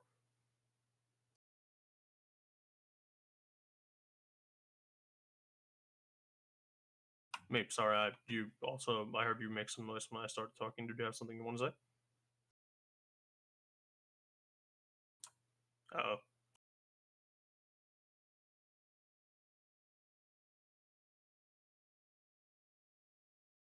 Did Meep die? sounds like it. Actually, no, I'll just say it out of you, motherfucker. God damn. Yeah, no, exactly. If she had just like, if they used a more mature, it's just the adult, because it's a time traveling show. That specific choice, I don't know if that was a translation, like a sub thing, or if that was intentional. I just meant like, man, that's. I hear the robot groans of Meep.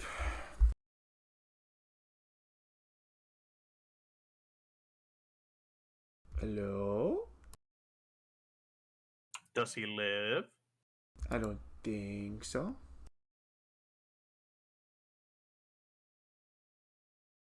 Oh well. Anyway, yeah. If they just, it's just an odd choice of words. Like, is it intentional? Is it like foreshadowing, or is it just a poor choice of translation, not understanding the context of the show? Because I can only imagine how much work Funimation subbers have to do. I never looked into the industry. I hope they're being paid an adequate wage, not minimum, because I'm sure Funimation is raking it in. Speaking of subs, I felt like there was a couple of weird subs this week. Not just in this show, but oh wait, well, hold on. This would be Crunchyroll, right? Yeah, because Tokyo Revengers is on Crunchyroll, but like in Super Cub and Vivy, I felt like there were a few weird wordings this week in terms of just like the way the subs read.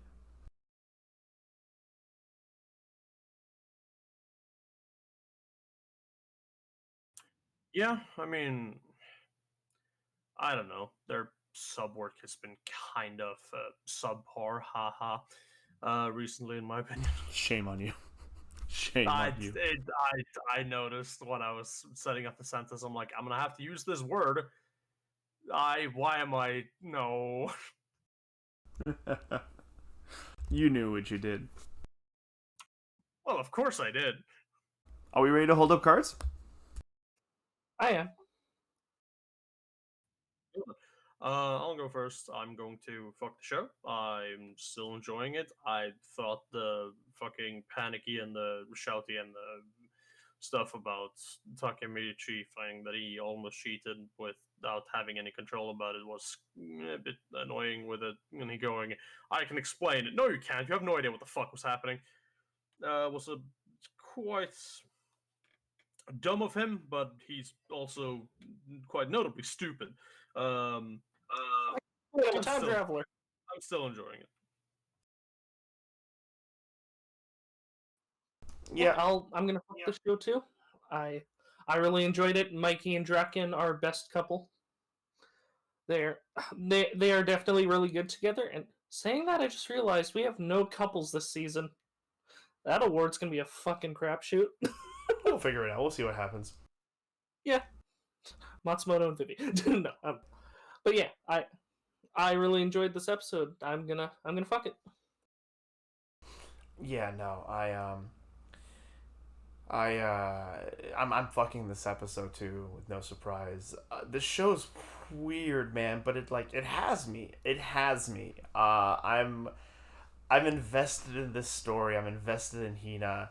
I'm invested in Takamichi. I'm invested in Draken and Mikey. We didn't really talk about it much this episode. This we didn't talk about it at all actually. But uh, that scene with them in the hospital where Draken is established as Mikey's heart, and we all knew it that it was gonna happen. We knew that the show was already implying that Draken is the one that leads Mikey on the right way. Like he supports him through and through and keeps him on the right path because he himself is a man of integrity, despite being a delinquent, despite being a gangster. He is rough and tough, but he does it with like a sense of integrity and honor to it. Um, that whole scene with the hospital and was really moving. We didn't talk about it, but a horrible fate befell one of the girlfriends of one of the captains or the generals of the Tokyo Maji gang and Toten, whatever it was called. Uh, just it's a good episode. I do find it a little weird that like every fucking time he goes back in time, he's like, "Oh yes, this is why I'm doing this. It is to save you." Like, okay, I get it the first few times, but like this time, it's come on, man. It's starting to become excessive. Regardless, the characters are fun. The fucking bikers just being these fucking aggressive chads with one another is silly but a good time. Um, I want to know what happens. The goal keeps being shifted. They keep trying new missions. I'm here for it. Let's go. Fuck. Alrighty, that is a trifecta for Tokyo Revengers, Episode 5. Mars Red, Episode 5. Code Zero is disbanded, and the British vampire poisons and kills his horny masters. Code Zero stumbles upon the bodies and have to kill the horde of vamps with the assistance of the true vampire squad. The Lieutenant General kills his higher up because. Why did he? I'm not sure. Because he's a fucking shithead. He's a shitlord. He was betraying him. The show continues to make vampires just not important because apparently vampires are a dime a dozen now. I don't know. Are you telling me you did not like Mars Red Village? I didn't like this. I didn't like how show does what all vampire shows do. It starts out, yes, vampires are rare. 3 episodes in, here's like 20,000 vampires. Have fun. I mean, there was like 5, but okay. Apparently there were S classes No, too. there wasn't. They fought a fucking horde. What are you talking Oh, about? yeah, no, we're back to fucking like vampire ghoul zombies. Like, and I know monster and horror fans that I just said 3 different things, but that's what the show's doing, right? Because you normally have like ghoul, like the Hellsing approach, and I know it's not only Hellsing, but like yes, when a vampire bites you and you don't turn, you turn into a ghoul or you turn into a husk or a thrall, whatever. Uh, but they behave like zombies. But this show set up that if you get bit by a vampire, you don't turn into a vampire. You turn into dead. Yeah, and no one fucking dead ink. And you fucking now have the true vampire squad that are using maces, even though guns have been proven to be effective. I don't know. I thought it was pretty cool to see these steampunk power suit Brotherhood of Steel motherfuckers just It was brutal as bashing, fuck. yeah, bashing people's head in. But where the fuck did they come from? Like, what? I don't They're the understand what's true happening. vampires. I don't understand what's happening anymore. Who are we attacking? Where did these power armor dudes come from? Like, when was any of this introduced? Here's what happened. To prove how effective his vampire squad was, the lieutenant general took this squad he already had question mark to attack the British vampires and the S-class vampires to prove how effective they were. Although the one British vampire poisoned his masters, making them non-important, even though they tried to make them seem important at the start of the episode.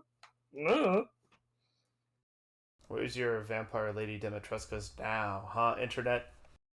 Also, their scene is pretty gruesome. Like it looked like they clawed their own faces and their own faces off and skulls in. I mean, Yeah, my and point, if you have a show about vampires, why the fuck censor it? Japan. I like mean, that's that's how it works. I just don't understand why they set it up like, oh yeah, no, vampires are supposed to be really rare, but here's this place crawling with S-class vampires. Well, I no, don't. they were not all S class. The ladies were S classes, and the faceless gentlemen are assumed also to be S rays. Yeah, I mean, and they weren't just falling there; they came in from Britain. I know, but it's just. I They hate gathered, how they gathered with a reason for something. So I just hate how so many vampire shows make vampires so uncool. By just because what the cool thing about vampires is how rare they are and like their blood frenzy they have, but now everyone that gets bit becomes a vampire. I don't know. I think the implication is that it's happening because of the what's it called, Skara. yeah, Is it what is implied that though? Is that The just fact that they're something we're reaching? smuggling it. But the No, they Scar were killed them. smuggling it. No, it killed Scar's the about vampires, but it might be. Oh yeah, go ahead, Maka. Go ahead. We're talking over each other. Scar, when it was originally set up, was to be a kind of substitute for killing people. It's supposed to be blood that was manufactured to make vampires able to live, and apparently it's supposed to be a delicacy now. Except that there are also tainted batches, which just fucking kill vampires. They've also fucked up what they made Scar be. Yeah, and then apparently these S-class vampires were dragging people in from the streets, biting them, then throwing them in that thrall pit, which then got opened, and To be fair, that was a pretty brutal fucking scene. Yeah, no, Well, that's not. Well, we've made you a vampire now. We hang out with other thralls. It's I've murdered and drank this boy dry. Go dispose of him. Throw him to the fucking dogs. I know, but it's just there were so fucking many. There was another horde. How many people were they killing without the Japanese government catching on? seriously, right? Like, do you remember how many So fuck. people were in the last episode, and now we just have a whole fucking another mob? But Also, like a large chunk of the population is just dead. yeah. Also, who let that reporter into a very high-ranking officer's room? She probably has Yeah, her ways. She yeah. probably says she knows him. Yeah. Just let her rifle through his fucking mail. They're supposed to fucking believe that when this man is clearly a high ranking. Just, oh yeah, no, we'll let you in. Won't even ask for any proof that you don't have. It's fucking asinine. And Maida goes and meets the one S-class vampire because Mitsuki was his fiance, but we already. Yep, it's I confirmed guess now. Yeah, but it was confirming it for us now, but that scene felt like it had no real point other than that. I yeah, don't. They could have kept it vague because the first episode confirmed it enough. no, I mean, we were talking about it, right? Like in the first episode, we were all like, "Oh, is she? Is she?" Because we think it really is. Like, it only makes sense why he seemed to have, Oh. why he of all people would hesitate. Yeah, but I mean that's enough confirmation for us to, if we when we scratched our brains enough to go, yeah, no, she was his fiance, and they could have left it at that because that's enough information for someone if they actually think about it hard enough, they can find the information. And doing this is just like, hello, dum dums, you can figure it out. This is how it is. It wasn't enough, right? Like it was not enough because like if they either needed to linger on it more or linger on it less because they did this dramatic colliding and then the S class boy comes out and they finally confirm to each other that like, what are you, an S class vampire, doing in the theater house? And he's like, I'm living my life of a play. Click. Mitsuki, I tried to save her, and they didn't even finish the conversation. It just cut, and we don't see How did he? Maida for the rest of the episode. How did Maida not figure it out the first time he met that boy? If he was able to figure It's it out now? I mean, are you going to look at every blonde haired, blue eyed European and think vampire? But it's been confirmed that humans feel fear towards the vampires. Like that's how they Yes, were using. but Maida fears no fear, which is why he's the commander of the vampire unit. That's. It just I don't understand. Things just feel like they're happening for the sake of happening. Yeah. Chat's just blowing up. Everyone be a vampire. I mean, honestly, it's kind of becoming to that. I'm just waiting until Maida's eyes become red. Maida's eyes become red. I'm just waiting until we get the reveal that the entire population of Japan is dead because of all of the fucking vampires. Yep. I mean, it's They're not fucking. dead. They're undead. Mm. I know you could like complain about the reporter girl, but I still like Aoi. I like her spunk. I like her dedication. I like her character. She I isn't. really like. She isn't. Yeah, go ahead. I was gonna say I really like her voice actress for the English dub. She talks like this. I'm a reporter. You see, Oh, Moira. oh She no. talks like that with a heavy accent. I actually like the voice actor. It doesn't fit Japan, but it's It like really it does not. fits the reporter. It Or fits the reporter. It fits the reporter motif. It, I actually do like her voice actress in the English dub. I just wish she was more interesting because I get she's like she's trying to get down to the bottom of the case. Oh, but it she just they Meep, what you said just now reminds me of like the Hamtaro feudal Japan episode dub where they just made them cowboys and westerners in the English dub. I'll have to go listen to it myself, right? Don't pass judgment on things you haven't checked out yourself. At no harm to you. But like, you say you're into that. I'm like, I don't like this choice. I mean, I can't I imagine I, her as I anything except her Japanese voice actor because her Japanese voice actor is fucking great. Like, Yeah, apart from like ignoring the plot holes of how the fuck she's in this colonel's officer, fucking hospital room, the fucking exchange she had between him and just her like, I guess not. Like that was cute as fuck. I'll have you shot. Her just going like trying like I imagine after he said that she's like, "Would he shoot me? No."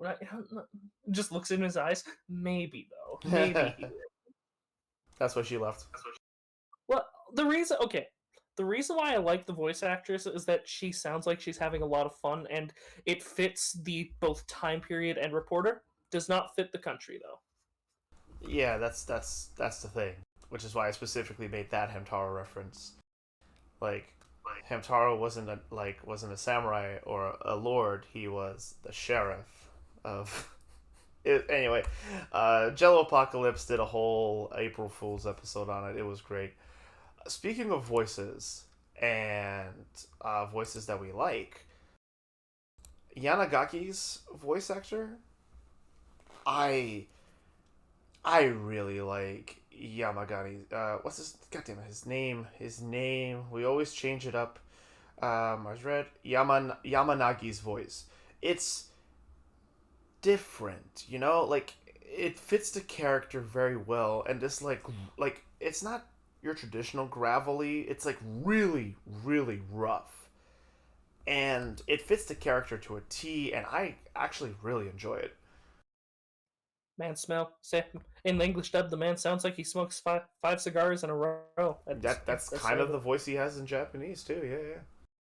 I know that's exactly the voice he has. Also, like let's talk about the boat scene. Since we're going negative first, why the fuck do they need a lamp? They're vampires. Isn't dark vision one of the like level 1 vampire abilities? They were using it to signal that Signal. I will give the show this. They were signaling Gas Mask Boy. No, the But flare was the signal. but Gas Mask Boy was on the boat. Didn't they like Mm-mm. wave their hand in front of the lamp for Morse code? No, I think they dimmed the lamp They because turned they the didn't want lamp to get off caught. when they got close. Yeah, because Gas Mask Boy was sitting in front of in the front of the boat. Mm-hmm. Okay, why the fuck did they need lamp? I don't know. I thought they were using it for Morse code at some point. I guess. Nah, they even said like, why didn't we take a bigger fucking boat? And then they're like, well, then we would have been spotted. It was a stealth mission. Why the fuck did they need a lamp? They're vampires. However, that being said, the top down shot with the boat going like vertically down the screen, like completely like 90-degree angle shot of it was fantastic. It was very pretty. Uh, like really cool with the lamp going first. It was very, again, it hit that traditional theater vibe, and just from like an animation perspective, it was very enjoyable. Same with the scene in the opening sequence with the totally not, the female S-class vampires, the ladies of the vampires, how their pale white hands pierced the absolute darkness and wrapped around the face of the boy, but we don't know that yet, just wrapped around something in the darkness that we can't fully see, but their stark white hands are holding, was Oh, very pretty. also, I meant to ask a question. Because I'm curious, since those S-class vampires seemed kind of throwaway. I'm curious if they were saying different things in the sub. What were they saying with the sub? Because in the dub, the two ladies were being very sexual with each other. So I'm just wondering if in the sub they were just being very sexual with the boy they were holding. They were They were being very sexual with each other about this boy they were holding.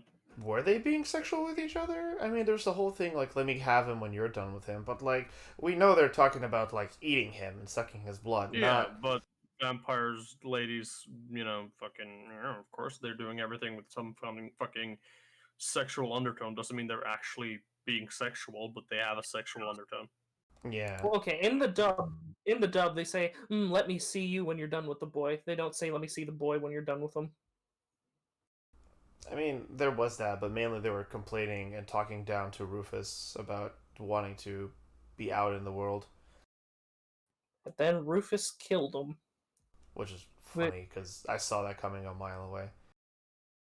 I did too. I just don't understand the purpose they held, other than to show that Rufus is going to be the main villain? Question mark. I don't fucking know, and I'm not excited for it. If he I mean, it was to show that Rufus is willing to play along to further his own goals. Like, you're poisoning your drink pour. You're not poisoning. You're talking. You're mistreating. Don't be rude to your drink pourer. Don't mistreat your drink pourer. That's how you die.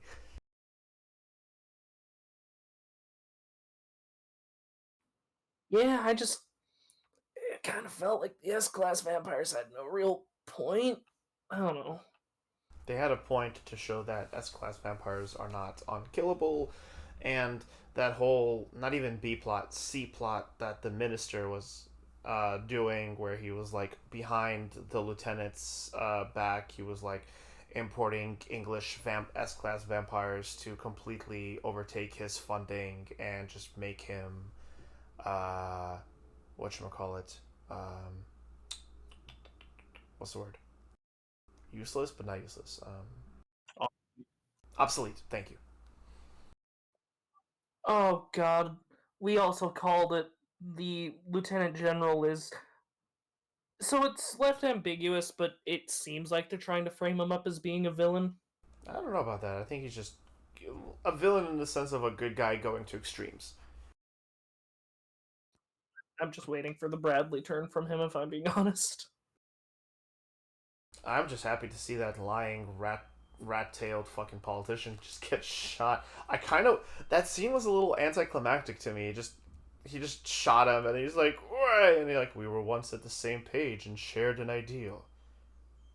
And then just cuts off and I'm like, "All right, cool line, dude, but like this guy sucks." yeah, almost like, okay, there was a gunshot in this government building. You are going to be arrested immediately. Next week he's just gonna be completely fine. There's not gonna be any explanation for what happened. This fucking this show. Go ahead, McCon. Yeah, not even an investigation or anything. It's just like, well, he died. We don't know what happened. I just can't with this show. I can't suspend my disbelief for it anymore because it's set up that vampires are supposed to be rare. Now 5 episodes in, they've turned into a dime a dozen. They set up that vampires are supposed to be strong, but we'd never see them be strong. It's That's like correct. We've seen both Gas Mask Boy and Kurusu kill quite a lot of people in inhuman feats of strength. And speed. okay, fair, but I'm more meaning on the ends of the enemy, like on the ends of our antagonists, because also I don't. Why are the vampire? They're thralls, and I guess thralls are more like zombies in usual fiction, but I don't know. I just this show, man, I can't with it. I'm never excited to watch it, and I'm never excited to see the next mystery because the next mystery is just going to be another horde of vampires, and that's what's happening. And hey, it could subvert it if the show lives, but I don't know. I'm not into it. I'm not feeling it. Sounds like Meep's ready for cards. I'm ready for cards too, honestly. Go ahead, Meep. Do what everyone knows you're gonna do. I'm gonna kill the show. I can't with it. I last episode I came to the decision of killing it last week because I wasn't excited and I didn't think it was going to do anything that I would enjoy, and I was right. This week it didn't. The vampires have all but been kind of made boring to me because they're a dime a dozen, and they set up. There's also all these glaring plot holes. I'm just not excited for whatever they're doing. A knife. Go ahead, McCon. I'm kind of in the same boat. Last episode I was kind of in to see what they would do with it, but with how this is progressing and another vampire horde and well, fucking the person who was hemming this operation of Code Zero is now a fucking war criminal.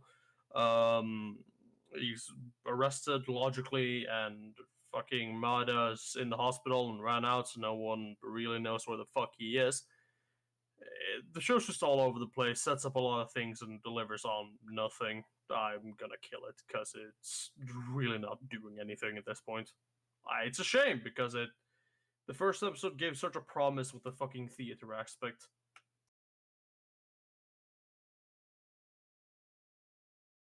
Yeah.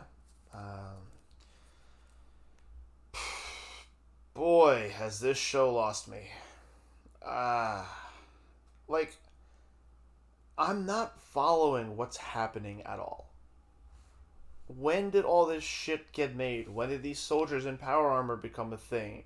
Like, when did all of these decisions happen to, like, escalate the closing of, fucking Sector Zero and Squad Zero or Squad 16, whatever the name is? When did all these vampire ladies show up? When did the politician turn tailcoat? When did things get escalated so badly that there's fucking hordes of vampire, zombie, thrall, ghoul things just like dime a dozen? Where's Maida? What are the rest of the vampire boys doing at the end? Because this fucking exterminator squad of death troopers just rolled in and they made it seem like a big deal because this was done outside of Commander Maida or Colonel's Maida's restriction. It's just, what is happening? This show has left me with many, many more questions than answers, and not in a good way. I'm not left in mystery or intrigue. I'm just confused. The sense of danger is all but gone because their encounters are over really quickly and it's just one power card after another. There isn't any progression. There aren't any really fights, and the sense of danger around vampires is not being heightened by their increased numbers, but only diluted and inflated. So, unfortunately, Mars Red, you had a lot of promise, but like I don't know what you're doing. I can't continue fucking a show that leaves me completely confused. While other shows have me questioning them, it's because I have a trail, something to hold on to. In this case, I just feel I watched this episode and I'm just like, what the fuck is going on? So unfortunately, knife. This show feels like a middle school girl's fan fiction who wants to write a story about vampires, has a really neat premise at first, realizes, wait, how do I make things more dangerous? I'll just add more. I'll just add more. More. More. Oh, this guy's evil now because twist. I mean, I It don't think just the lieutenant's evil, but yeah. I also wouldn't compare to a fucking teenager writing vampire stories because Yeah. we've seen those before on the internet, and for all the wrongs that Mars Red does, those are far worse. Yeah, also, like, I would want to be friends in middle school with said middle school girl, because back then I think I would have really enjoyed and we would have had a lot of fun making up all these cool things. But yeah, the ultimate point that Meep is making is just there's too much is going on and not enough is understood by I'm any not of us. saying that writing. I'm not saying that writing fan fiction is bad, but it it's like it you can it's not bad. It's just when you're 14, 13, your writing's probably not going to be at its best. You'll definitely have room to improve. Yeah, It's yeah. just like this feels like someone's first story that they didn't know how to continue after the first 3 episodes, so they just kept writing more and more, like writing more and more, essentially, like you said, inflating the stakes rather than That's exactly. increasing. Yeah, like if this was like a trading card game, like a TCG, like fucking the power spike in this show is insane. Like we have an A class off the we have an S class off the bat, an A class off the bat. Now we have fucking the Brotherhood of Blood fucking walking around here of red steel. It's what is happening? I When did any of this happen? None of it's set up. That's the thing. Like in theater, you have very limited time, but things are kind of inclined.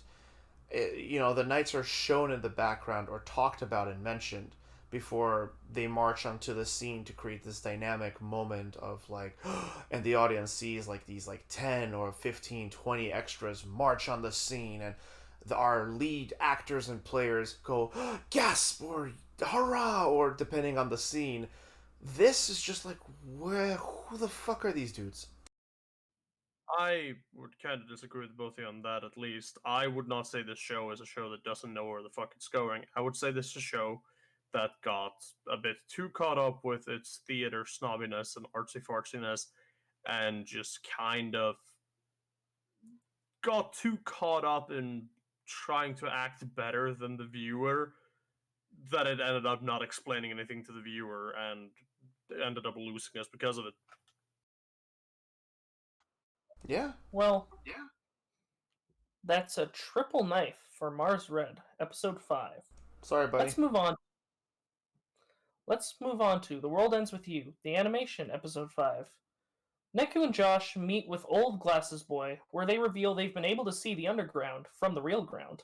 Taboo noise causes trouble for the Reapers, and the Game Master goes missing. In Utagawa, Neku learns that Josh shot him in an IRL 1v1 quickscope duel. Yeah, like I'm not like I called it, but I'm not even happy that I called it because it was just so. Ooh. Yeah. Um, I just want to mention something about the fucking Joshua shooting Neku. What the fuck was that gun? I think that has Most something to do with things, but yeah. Sure, but that's the most fucking stupid actual gun I've ever fucking seen. It reminded me of like those cockamamie, like, what if we could make a Gatling pistol, right?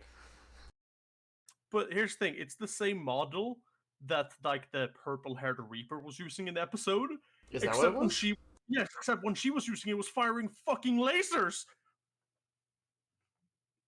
And Welcome back, mate. When Joshua shot Neku, it was clearly a ballistic gun.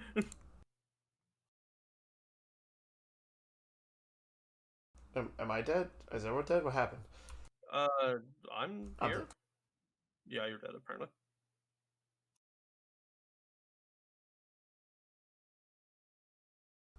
Be coming back because Discord isn't nice to me. I'm back. Hello. Hello. But yeah, no. Yeah, that DC completely derailed me. What were we talking about? About the fucking gun that Joshua used and how it was the same as the purple-haired Reaper, except when she used it, it was a fucking laser pistol, and when he shot Neku with it, it was clearly a ballistic weapon. Yeah, Joshua's all fucking cryptic as shit, and like, is he a Reaper? Is like also his aesthetic looks. He himself looks out of place. Not like, how do I put this? He looks like he's from a different time. Like Neku, Shiki, even Beat and Rhyme, they all have like this like modern, well, 2000s like punk hip hop alt look to them, right? Yeah, he Um, doesn't look. He's yeah, underdressed in comparison to these overdressed motherfuckers. which a from especially from like a Square Enix perspective, right? Like A implies that he's not the same as them. B, in the context of the show, could mean that he's from a different time. Uh, because it really does seem like he's been playing this for a long time. But the weird thing is like it's so obvious that there's this great reason why he shot Neku. Not because he's a piece of shit, because Hanekoma is the old barista hacker dude uh, is vouches for him, and Hanekoma has been shown as a good guy. Helping out everyone at every corner, pretty much. Yeah, I mean, there's probably some reason for him to shoot Neku, and he's actually going to be a good guy in the end. But I mean, at the moment, like, what fucking reason will explain why it was a good idea to shoot Neku, kill him, and get him in the Reaper game? it was such a forced twist too, right? Like it Yeah, happened right after Neku's like, I need to try. That's it. I'm not gonna hesitate anymore. I'm gonna trust my partner, and yeah. like I'm upset that despite seeing this coming, it's you know what? Actually, we'll get to that. Yeah, no. It's not well done at all. Like, I'm sorry. I know there are fans of this game, guys, gals, peoples. Like, tell us, please. Is it better in the video game, in the actual game itself? Like, I feel like we say this every fucking week, right? Not better in the video game, that's for sure, because they're fighting for their fucking lives. But I think the reason Joshua wants to be there because it's not boring like real life. I he's so obnoxiously vague. Yeah, no, And it's not he's even him. The show is so obnoxiously, intentionally vague. I get that he's being vague because video game and keep playing because here comes a tutorial about how to use these two new like features that they got on their app. But like, fuck, is it frustrating to be told nothing till it actually happens? Like, at least Neku's just like, what's like, yo man, like, tell me fucking now. Like, why aren't you telling me? Like, it's like 3 times in this one episode. Josh was like, oh, I'll tell you when we get there. Oh, I'll show you when it happens. Oh, like it's like fuck you. Like fuck you, fuck you, fuck you. Like that. Fuck you. Like who are you? Like exactly. Yeah, Like who are you? it's really fucking annoying as a viewer. Just like, yeah, you have no idea what the fuck's happening. I'm just gonna explain what happens. Fuck you. It's just like, okay, could you fucking tell me so I know what's happening?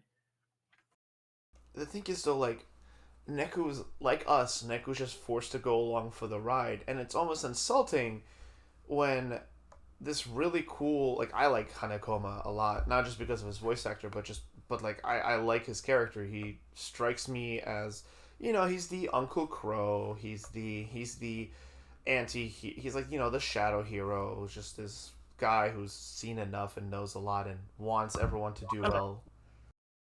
And uh, when he's just like, don't bother trying to get any answers out of Joshua. That's just how he is. Like, no, show. This is not a good way to build intrigue or to execute your exposition. We have a whole episode where we're told nothing until it all happens, and then it's just dumped on us.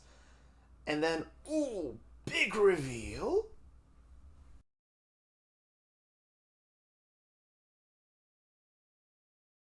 Yeah, no, it's so fucking. It was so lame.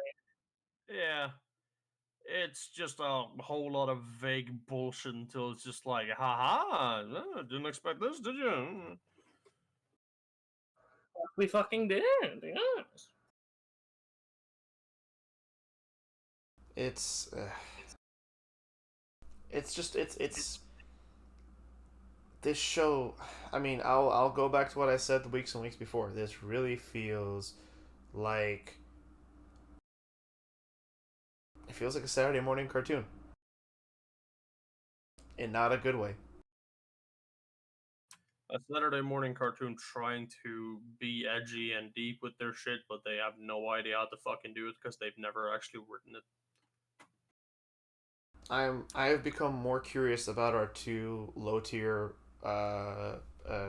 Shinigami Reapers than I have about Neko and Joshua, because I'm more intrigued in the fucking Garugal and her guy friend more than I am yeah, the about Joshua. Ganguru.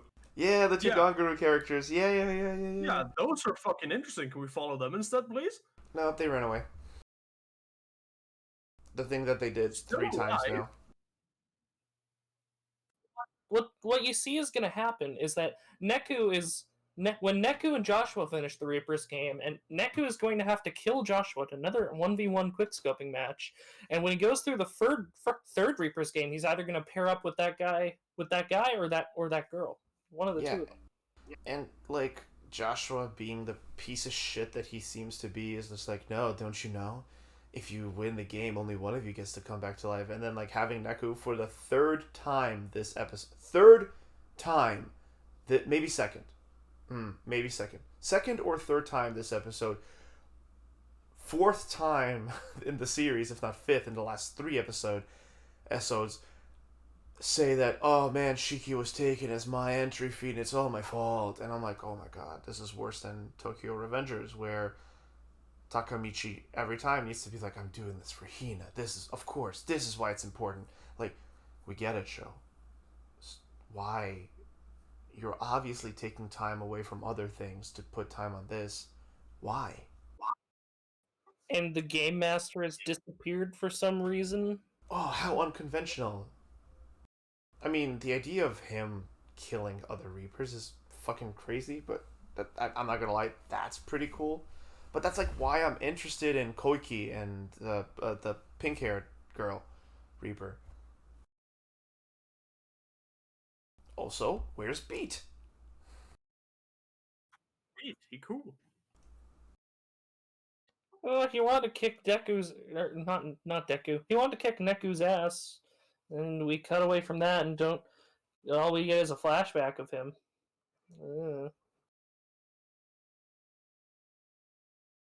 And this show loves its flashbacks.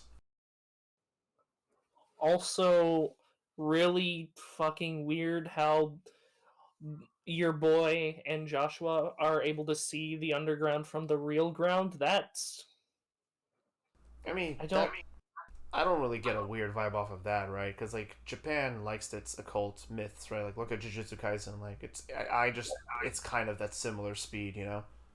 it's similar. It's just weird how much they're trying to pack into this.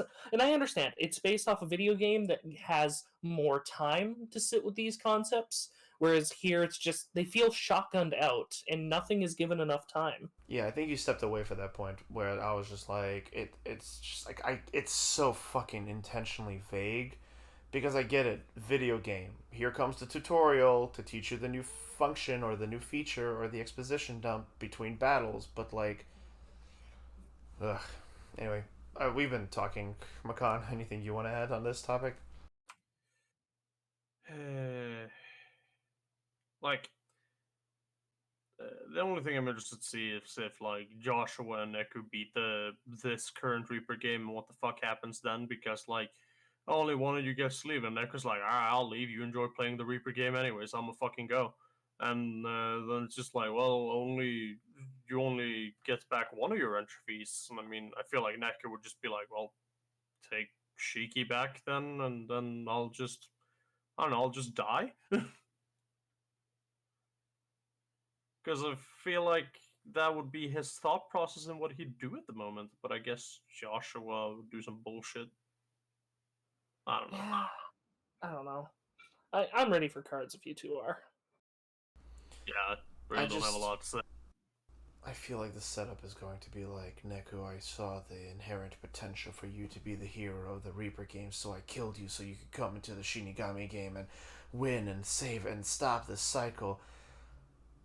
Yeah, I'm ready to hold up cards. Also, where the fuck did Josh get a gun? Most stupid looking gun in existence. And it's Yeah, the same gun the purple haired Reaper girl is using, by the way. But hers is a laser gun, and this is a fucking ballistic gun. fair. Maybe it's lasers in the underground, bullets in the real ground. Also, we got a title drop this episode. Did you guys catch that? I Roll did, and it was credits. fucking stupid. After all, live the life you want. No, live the life you want to live. Cherish your memories. After all, the world ends with you. I mean, it sounds silly, but I feel like that's also the message of the actual game. So I Yeah. feel like they have to include it in some way because there's really no way to get it across otherwise. I don't think it's Yeah. stupid. It's a little corny, but it's knowing that Square made this, it makes sense, you know? Listen, I just don't like it when Square always either does two things. They either lean into the cheese or they go super serious. Here, it felt like this show feels like it doesn't know what it wants to do. I don't know. I'll hold up my card. Big surprise. I'm gonna kill this show. I feel like it does nothing right, and it tries to give everything attention, which means it doesn't give anything enough attention. And because of that, I just end up feeling uninterested or uninvested in all the concepts, especially Neku. I don't enjoy him as a character just because, like you said, he just ends up repeating a lot of things like, "Oh, she's dead because of me," and it's like, okay, but does that have to be your only defining character trait that someone else died because of you?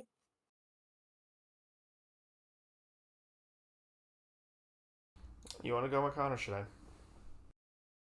First, Hmm? Me first? Okay. Um, yeah, I originally was coming into this with a fuck, but at this point, I don't know. Like we've talked about the pacing issues before.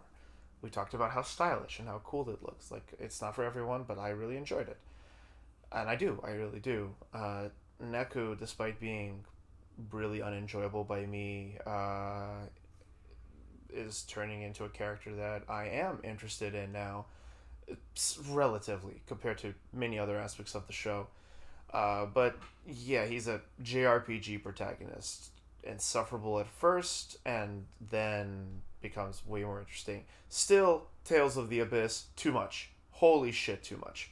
Um, but regarding this show, it's just like I saw the twist coming from the introduction of Joshua from like 2 episodes ago, and at first, like despite seeing it coming, the hook still got me interested, and I was upset about it when I watched the episode, and I wrote down reluctant fuck. But like us talking about this, and like just seeing how many gripes we've have with this show, and like the pacing, the design, the exposition of the narrative, I can't I cannot bring myself to fuck this episode.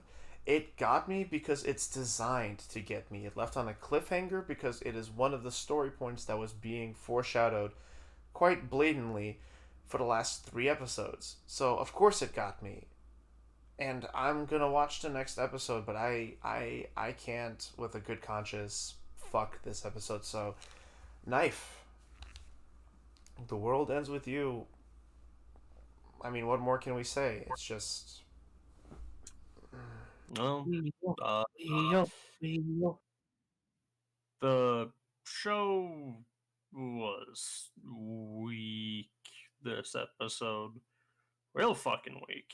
Like, we basically got nothing the entire episode because Josh was being a cryptic dick about literally everything, yeah. not sharing any fucking information, and it was just not really fun to watch.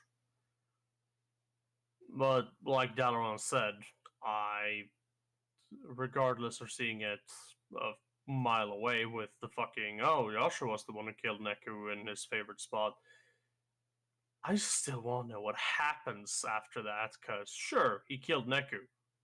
What's going to happen now? Because that I don't know. Sorry, coughing fit. It's okay. I've been so on the fence. I didn't actually write down if I was gonna fuck or kill the show because I didn't know, and I kind of still don't know.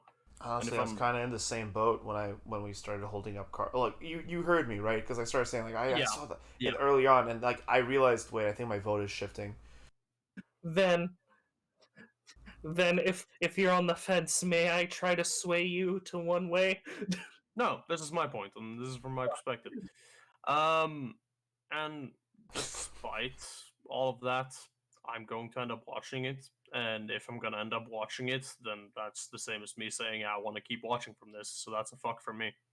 Uh, yeah, I couldn't bring myself to fuck this episode. This was a bad episode.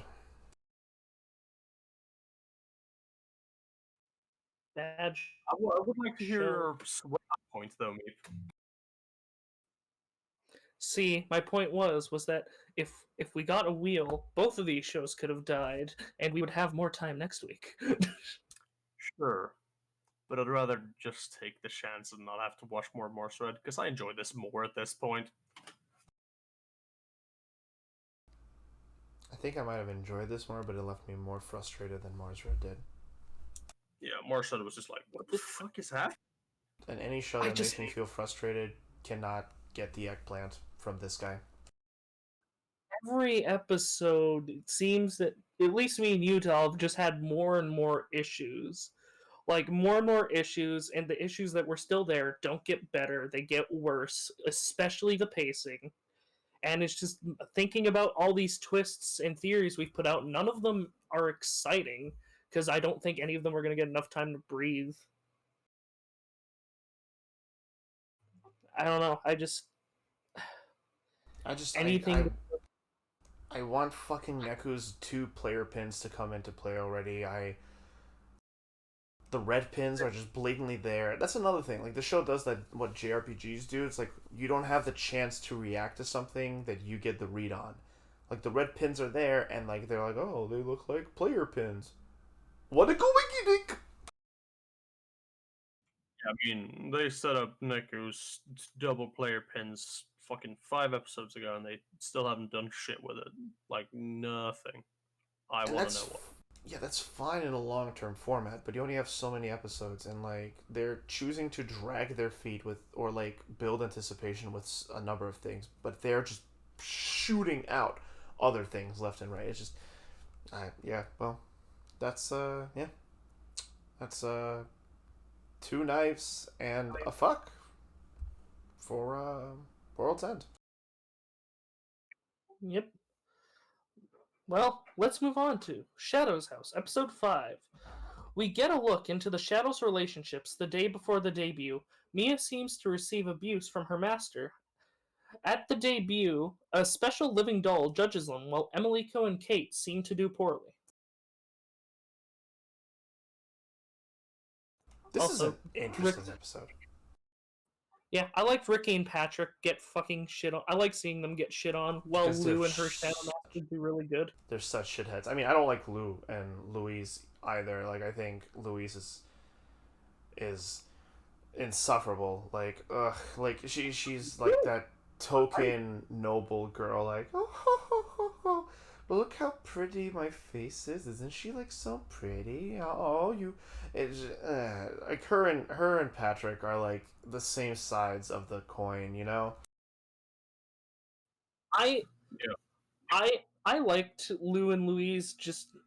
I just liked how Lou seems to be more reserved because Louise carries the personality, whereas, well, not the personality, but Louise carries the like she's The cat took him out. Yeah, she man. she very Louise very much is the voice, whereas Louise is the face, and she gets a lot of pampering and a lot of attention from Louise, whereas it's kind of the opposite of Rum, where Rum's Shadow Master doesn't ever talk and kind of neglects Rum. Yeah. But the whole like Ricky, Patrick and Louise comparison, like Louise dots, like it is implied right in the beginning, or it's not even implied. It's like shown with the rating that Rick and Lou are better dolls than the rest, right? And Yeah, they, how do I put this? Patrick feeds his energy into Ricky, and Ricky feeds it back to him. The dance scene was really important because it kind of exemplified their all the shadows and their dolls relationships, because that's why Ricky was leading sometimes and Patrick was leading sometimes, which by the way, fucking Edwards stopping mid play angrily on the keys, stomping over to the ranking board and just angrily quickly slapping Patrick down a level was hilarious. Oh, it was fantastic. I love it. Patrick Patrick at points was leading, and you're not supposed to do that. But yeah, going back to what I was like leading to, God, even I laughed weakly on that one. Patrick like feeds off of the energy of his doll, while Lou and Louise, like we've seen Lou outside, she's very reserved, quiet, and just performative, because Louise just it's all her. It's all about her. Louise is my face. Look how pretty she is. I'm so pretty. Isn't she so elegant? Look at to the grace. Yes. And like Louise is like, it's all about her. Yeah, but unlike with Patrick and Ricky, Louise doesn't make it other people's problem. Her love of herself, like she's coy with Kate and going like, "Oh, we'll do this," but she's not going like, "Oh, you're a disgrace. You should be discarded." She's not being Mm, antagonistic. She's not no, being homie. antagonistic. No, Patrick is just way more open about it. She's mean. She mocks and undermines everyone's flaws and how inferior they're to her and Lou. No, Sure, she's she very didn't. sure. Yes, she just was doing it in a very passive aggressive way, like, "Oh, look at my face. This is how a face should be. It shouldn't be like yours that's reacting on its own." Oh my, Kate, your face seemed to have lost your body. That won't do. And then looks to Edward. Or like, And the show is also a sta- or like One when at a she time, went, boys. Yeah, or when she went like, "Oh, do you want to keep watching at me?" No, not really. Well, your face seems to want to keep on to watch me. I mean, the show is established, and the other Shadow Masters kind of not ostracize isn't the right word, but sort of exclude Emiliko as well, because the show has been pushing that Emiliko isn't a good living doll, but she's a good person. Like, that seems to be what the show is pushing. She's not. She doesn't live for other people, even though she wants to. She's living for herself because she frets about. She frets about things which. Oh, by the way, I loved the fucking trick question that the one guy did, and I also want to say I love Sean's Shadow Master. I just uh I loved how Sweet. he's like, "Hey, what do you mean do what you do? That doesn't make any sense." Fucking Chad. Also, before like the scene when they actually was in the debut, where he put on glasses so his shadow would have a fucking, so his face would have an excuse to actually wear his fucking glasses.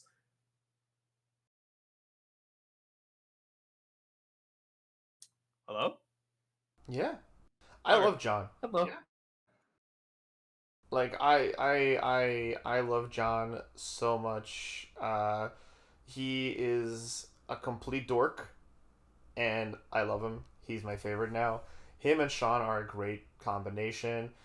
And I like that the show is leading up to it because like I saw John was wearing glasses and on his review, and immediately I was like, John wears glasses. Sean, why aren't you wearing your glasses? And then this fucking dynamic that the two of them have, which is just like brother, like really like brotherly and good. Like they seem like good friends. Where like even John goes like, "Oh my god, you're so stubborn. Just listen to your master's orders. God damn." But he's like such a good boy paladin. They are now my favorite shadow pair, or shadow house pair. Yeah, it's they're generally just good. I like them. They're very good together, and I think they're the best dynamic we have between the shadows and their face so far. Mm-hmm. From our perspective, right? From the shadow house perspective, Luis probably has the best one. Well, sure, but then they're also kind of cunts. So They really fucking are.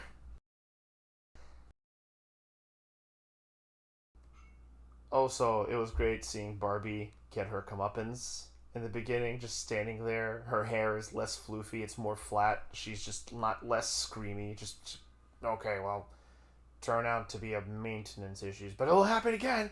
So all of you do your fucking jobs, and then like walk and like walk away. But fucking Mia just standing there laughing her ass off, just like serves that bitch right.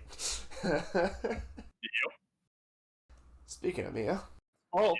Maintenance is up to the stars. yeah, Because it's Barbie's fault. Maintenance is up to the Star Bears. yeah, it is Barbie's fault. But speaking of Mia, Sarah, you bitch.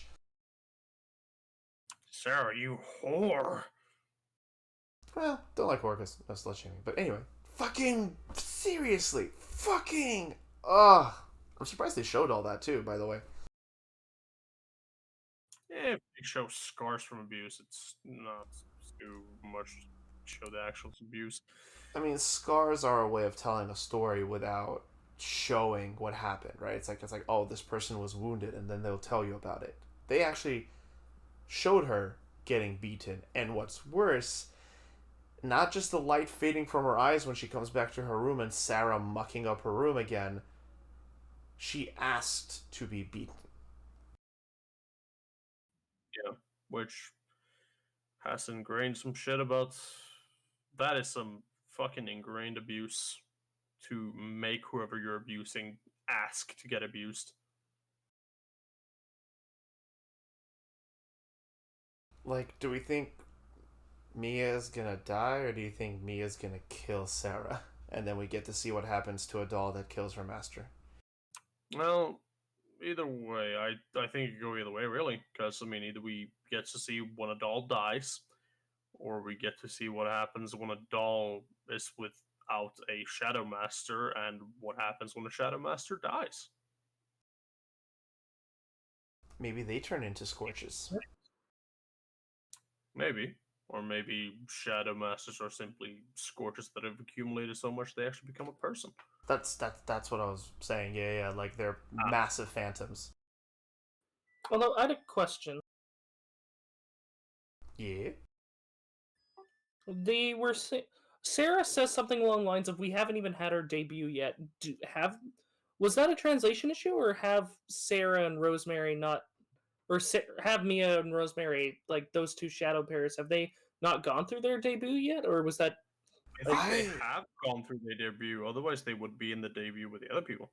That's the thing, right? Sarah was not part of this debut group, which could be because they're older, like their age group is different, they debut with a different group, or there's some other shit happening, right?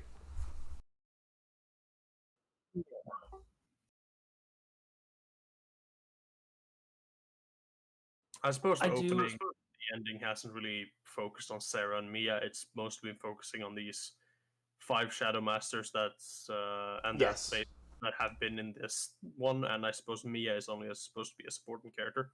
Yeah, Mia and Rosemary are supporting characters, even though I like them very much. But yes, this group is our core ensemble if the ending is to be believed. I I love how when they were going to the garden, Ricky or Patrick tried to go with them, and then the special doll Ricky. went, "No, you're," because they're not supposed to leave. Yeah. I love the voice acting on that fucking line. It was so good. On Edward, yeah.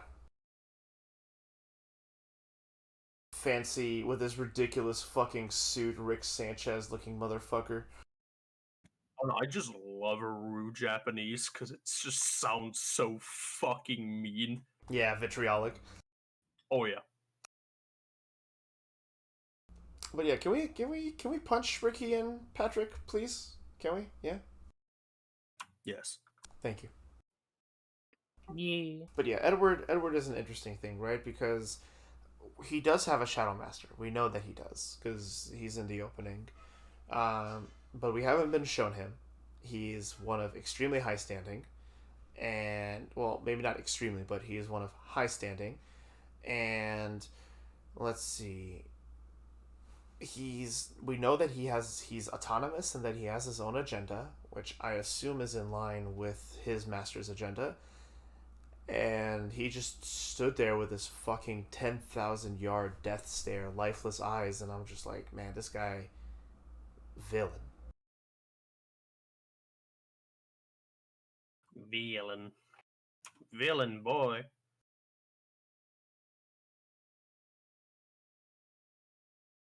Otherwise, it was great to see. Emilico continues to be painfully adorable, but honestly, it's becoming more and more likable to me because like before, Emilico was just like, oh my god, you're not a real person. You're just a ball of adorableness.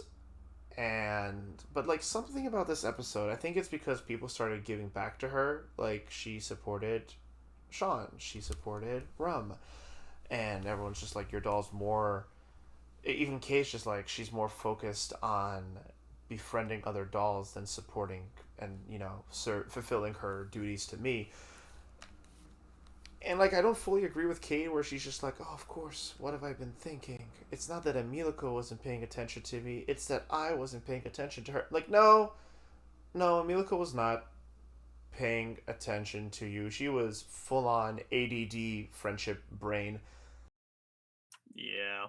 I mean, I can also get Kate's like thought process of like she's trying to help them, which I can respect, but I come on, you need to help me as well. Yeah, like Kate wasn't in the wrong. She even tried to react to food like Emilico did. Emilico recognized that and she still didn't play into it, which personally I got a little frustrated at that point. I'm like, Emilico, Jesus Christ, get your shit together, girl. Yeah, you're supposed to act like mirror images of each other. You even got an example of that with Mia and Sarah. Come on. It was just like, come on, girl, like you could do the thing, like you're. Hmm. Big her.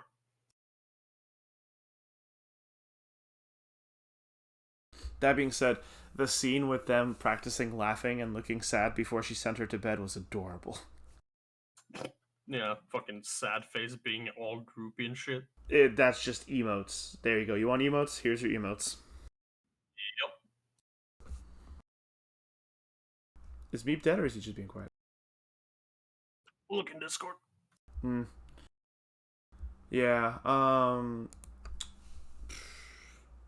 This is an interesting episode, and this isn't me just vamping. Like I'm finding it hard to talk about because so much happened. But like, unlike World's End or even Mars Red, it doesn't feel wrong. Like I comprehend it all. It's just to talk about this episode, you have to go into a lot of details, and that's to be expected from an episode called The Debut, which is, you know, a major fucking thing that has been built up since episode 1. Yeah, it's a lot of stuff that happened, but it's hard to parse, but it's definitely possible to parse. It's a lot of interesting things and a lot of subtle things you notice and stuff.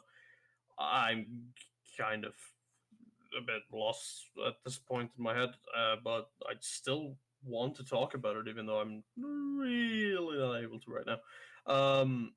But the entire debut was really kind of great, with everything about it. Because I mean, of course, Emilico and Kate was kind of gonna fuck up when they had no time to actually practice, and Emilico really had no idea what the fuck she was supposed to be doing in the debut. And that got reflected by them almost reaching the fucking spikes, which that's a Scary. fucking ominous thing. What the fuck happens when they reach the spikes?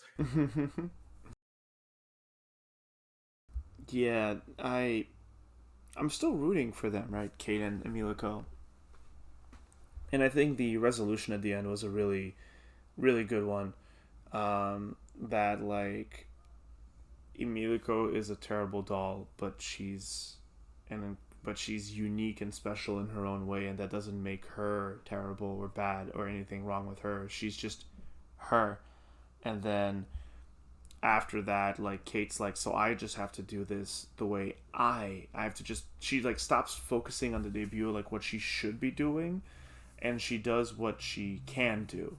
She focuses on what she needs to do, and they regain a little bit of status by her using her powers. That is uniquely her. And through understanding Emilico's flaws, she's able to compensate, and they. I got the feeling like they did the best dance performance in the end. Yeah, I mean, It's dancing just is all one person leading the other to actually do a good dance, unless you are so in touch that you are basically able to act as the same person in the dance. But what essentially happened was because Kate was controlling her, it's essentially like having the perfect dance partner. the thing is though, like the thing is though, like their that night shift really fucked with them because they really didn't spend a lot of time together. Like Kate was more invested in training Emilico as a person than she was as a doll, and like it completely makes sense why both of them are standing there being like, I don't know what the fuck, I don't know anything about you. Like fuck, goddamn. Yeah. I thought I thought it was really sweet how Kate was like, "No, I was mistaken. Emiliko may not be a good living doll, but it's the uniqueness that makes her special." It's just talking about like, I loved it. It's so sweet, and Kate and Emiliko have such a good relationship together. Yeah, yeah. We actually were just talking about that. Whereas, and obviously John and Sean also have a good relationship together too, but it's they're also like we say Louise and Lou might be the perfect like face couple, but I think Sean and John might be The just thing because is, they get along so well and they understand like yes, but by the rules of the Shadow House, that means nothing.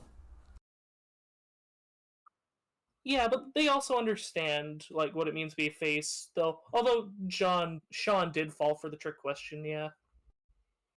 Yeah. Because he's too independent.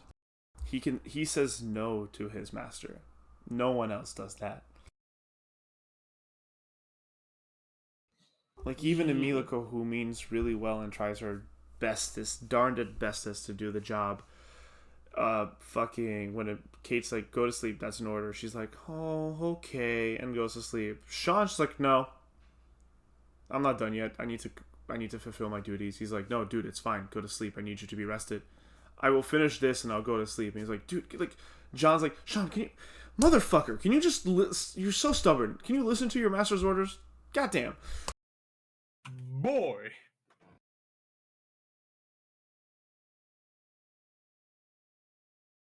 I'm looking at chat right now. It's a good point. You know, there might be multiple debuts, right? Because there are those high lords, and then there's whatever Edward is. And then there's, I feel like Starbearer is just rank 1 from rank 0. Maybe? I'm not. We aren't entirely sure what it means to be a star bearer. It's the gold star that you get on your chest. We do know that people want to be starbearers, right? Like, Sarah's whole shtick is that she's not a starbearer yet, and she's taking it out on Mia. And Mia internalizes that guilt and blames herself.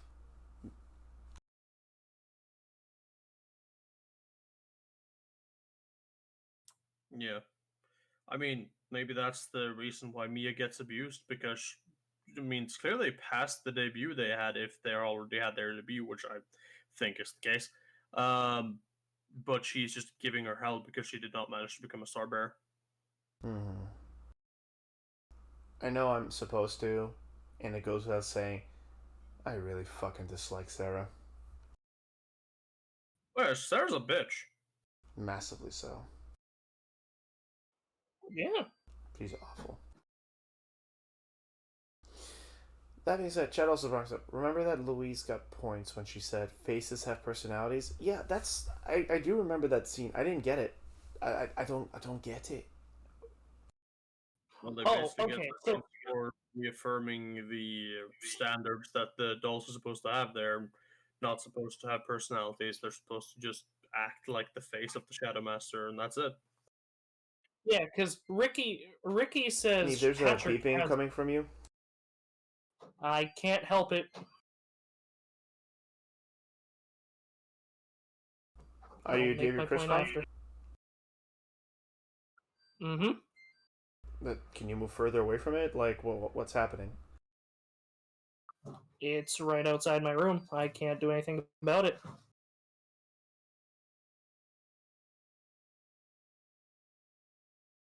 You guys were saying?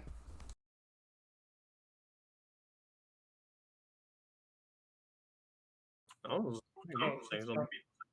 gone now. So Patrick said Ricky has a good personality, and living dolls aren't supposed to have personalities. And that's why when Louise said, "What do you mean your face has a personality? Faces aren't supposed to have them."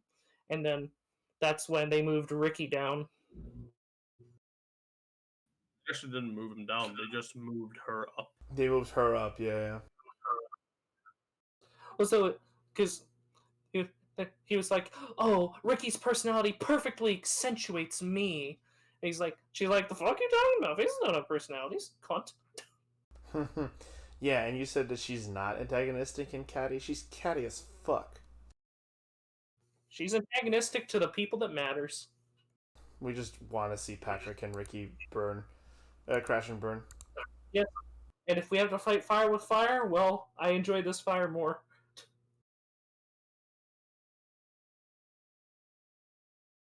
Yeah. Nah, they both suck. Fuck them. I like Louise and Lou. I just love how in love with herself she is, figuratively and possibly literally. Very much literally from what we saw them doing in person, like when they were alone. Oh, I need to touch your skin. Oh no, I dirted it up. Yeah, when that scene happened, I couldn't tell if it was supposed to imply like, oh, she's giving her a peck on the cheek, because like her face got so close. She's like, oh, I need to touch your skin. I'm like, oh, okay, so she wasn't giving her a kiss on the cheek. That's like a milestone, right? To like kiss your master goodnight. Like that's part of the duty. Yeah. Also, like who was it that kissed their Shadow Master goodnight? Was that Sean? Yeah. Tom and John. Yeah, I'm like, huh?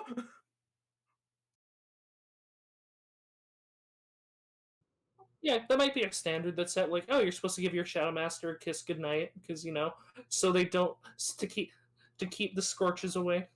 Yeah. Kiss your homies goodnight. Yeah, I was just surprised because that hasn't been the case before now.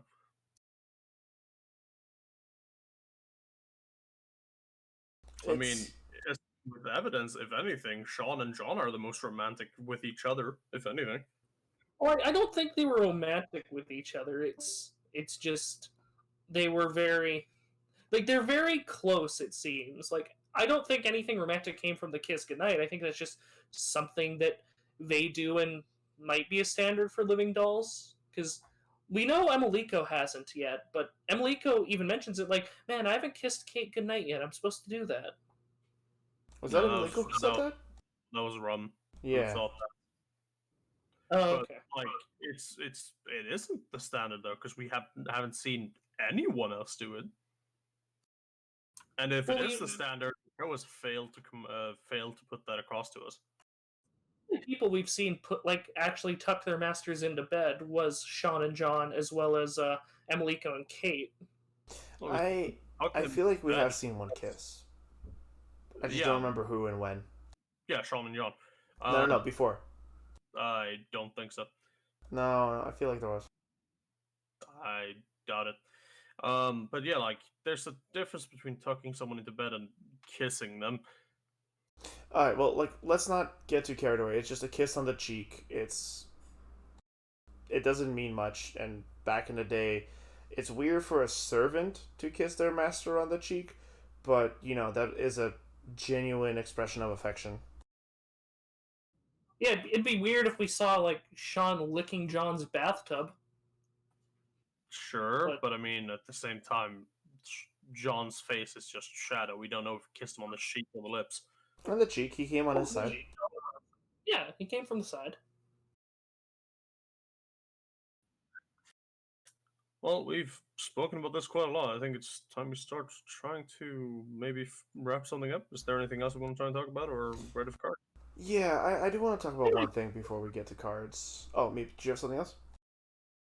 Oh no, I was saying I'm ready for cards. Before we get to cards, so I like the shows. It's not super new, and we've yet to see what the extent of what is the extent of what they're going to do with this. But the whole the doll dynamic, the doll aspect in and of itself in the show is very nature versus nurture. Like when you look at Kate and to an extent Sean and Rum, uh, you see what happens when you don't train. I hate to put it this way, but like when you don't train or upbring a doll with the expectations that are set forth in Shadow House, the nurture. You have someone who's Emiliko, who's very outgoing and engaging and very human. You have Sean, who's very independent and duty. Like he's taught the rules, but they're not enforced. Obviously, by John. John treats him like an equal, or like a brother. Even that's kind of the vibe I got. And Sean knows the duties, but he doesn't live by them. Uh, Imiliko doesn't know the duties, so she's more about like, oh, my duty. She knows the duties to like help Kate and be of service, but she doesn't know about the duties of a doll and Shadow House and the culture and everything because Kate never really got a chance to teach it to her. So like her priority is just to be super helpful and make sure that everyone's okay and just be good to people. And Rum, who's been completely like, I don't know if her Shadow Master's mute. Maybe that's what's happening, but she's been intentionally or unintentionally neglected, and she has very little social skills to the point where she has an imaginary friend. And it's just fun to see nature versus nurture explored through in characters this way, especially when things are so blatantly obvious and black and white. No pun intended. Light and shadow. Another thing And about Patrick. Okay. another thing about Rum and her Shadow Master. Whenever Rum actually started asking her question, if she wanted tea, if she wanted to dance, her Shadow Master did give a shy little nod. Yeah. Me. I was just gonna say, and with Patrick and Ricky, Patrick is so full of himself because Ricky feeds into that. Oh, absolutely. Like he's like, ah, yes, my doll. My Shadow Master. He's supposed to be the best, and we are so confident. So that makes me confident. I have to match him. I. And then Mhm. Lou, Lou is really quiet and reserved, not in a different way from Rum, because Lou is used to getting pampered. She's very quiet because Louise is the one who holds the voice in quotation mark. Louise does everything. Lou doesn't need to do anything. Louise will lead and direct and make it as she will make it happen the way she wants it done. Patrick and Ricky, Patrick depends on Ricky's like feeding into him. Like there is a level of codependency there. Like Patrick's confidence comes from Ricky brown nosing him, like being just like, "Oh yes, Patrick, you're so amazing." Like, "Yes, Ricky, aren't I amazing?" "Yes, Master Patrick, you're so amazing." "Ah, yes, quite, I'm amazing." And like I found it hilarious that I don't think Ricky's actually a piece of shit. I think we're gonna see that he's not a bad person. He's behaving the way he feels he needs to be, the way he was brought up. Because, and the reason I say this is because the moment Patrick was just like, "Oh, Ricky, that face, the face you're doing right now, yes, the face of condescension that can only come from acknowledging that you're so much better than everyone else around you. That is my face. Remember that face." And Ricky got excited, and then for the rest of the episode, he's just constantly making that one fucking face. He's just standing there. Except when he's getting shit on. It's just, he had one face, and it was just constantly being a smarmy, condescending looking asshole. It just implies that Ricky doesn't have it all figured out, and it's a nice folly to what is at this point just a piece of shit character.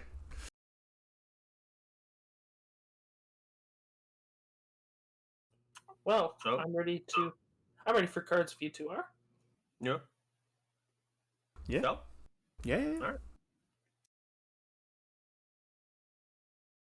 I'm gonna fuck the show. I've been really enjoying it. It is the so far. I'm still so surprised by how much I've started enjoying the show. I remember when I think one of our viewers, Ruck, and our audio editor Limus were looking through the trailers for the anime at first. I watched this. I'm like, oh god, this isn't gonna be good. And I was like, man, I kind of want more of a horror aspect. And watching it, well, there is it's nowhere near horror, but it's dark. Like it has dark aspects, and I've been enjoying it. I want to see more of Mia because I just love how like Mia hates her master. Well, we how she resents her master, but has this trauma ingrained into her. And I just love seeing her interacting with Emiliko and just laughing like, "Oh, fucking get Barbie, get fucked, you're fucking bitch." I really enjoy Mia. She might actually be my one of my favorite side characters this season. I like how we all enjoy Mia, but all of us are just like, ah. I feel like we all ask ourselves, how much longer will we get to enjoy her? I mean, Not a I second don't. longer. She's about to die. It's a bit of a sidetrack. I was trying to write down "fuck" for my vote, but I accidentally wrote "funk." Friday Night Funkin'. Shadow House Funkin'. Shadow House Funkin'. Get freaky in a Shadow House debut. Either way, I'm also gonna fuck the show. I don't have anything extra to add on my reason for doing so. We've talked about this episode for quite a long time, and I feel like we covered all the reasons for me to do so. It's still keeping up in the interesting factor of the general concept. Like Meep said, I kind of wanted to get a bit darker, get a bit more deeper into the strange factors, but we'll see what it goes. Still good either way.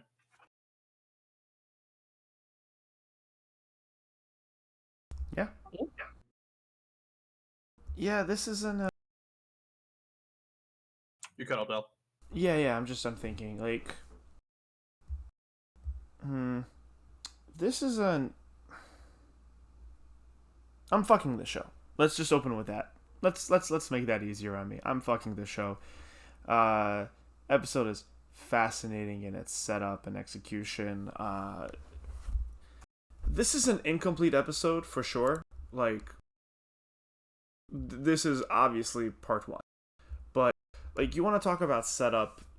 The show has done a very good job at that up until this point. We've had like introductions at a steady pace without it being like, without the ending. I think that's something that like Mia and Rosemary's presence does very well, is that without paying attention to the ending's visuals, it is not implied who sorry if that sound came up. Fuck, that might have...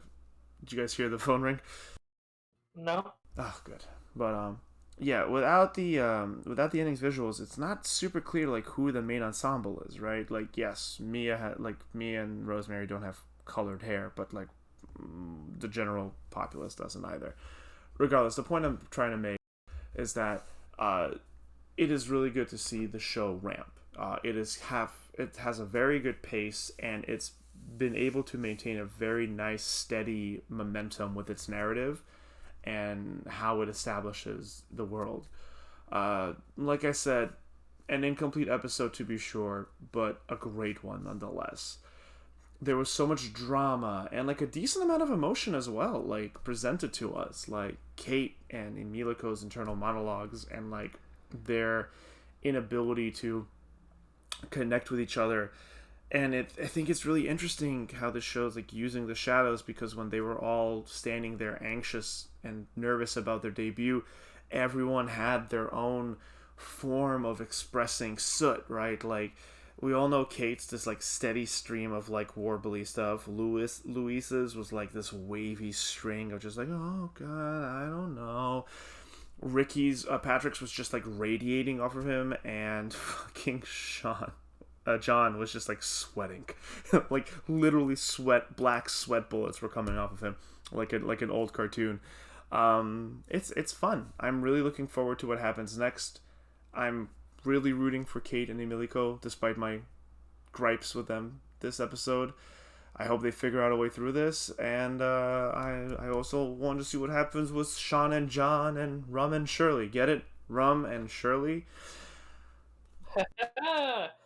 Although there was one thing I did actually want to bring up at the end, now that we've given our votes. Oh, before finishing the vote, Lou did nothing wrong, but her mistress is a catty bitch, and also fuck Rick and Patrick. Go on.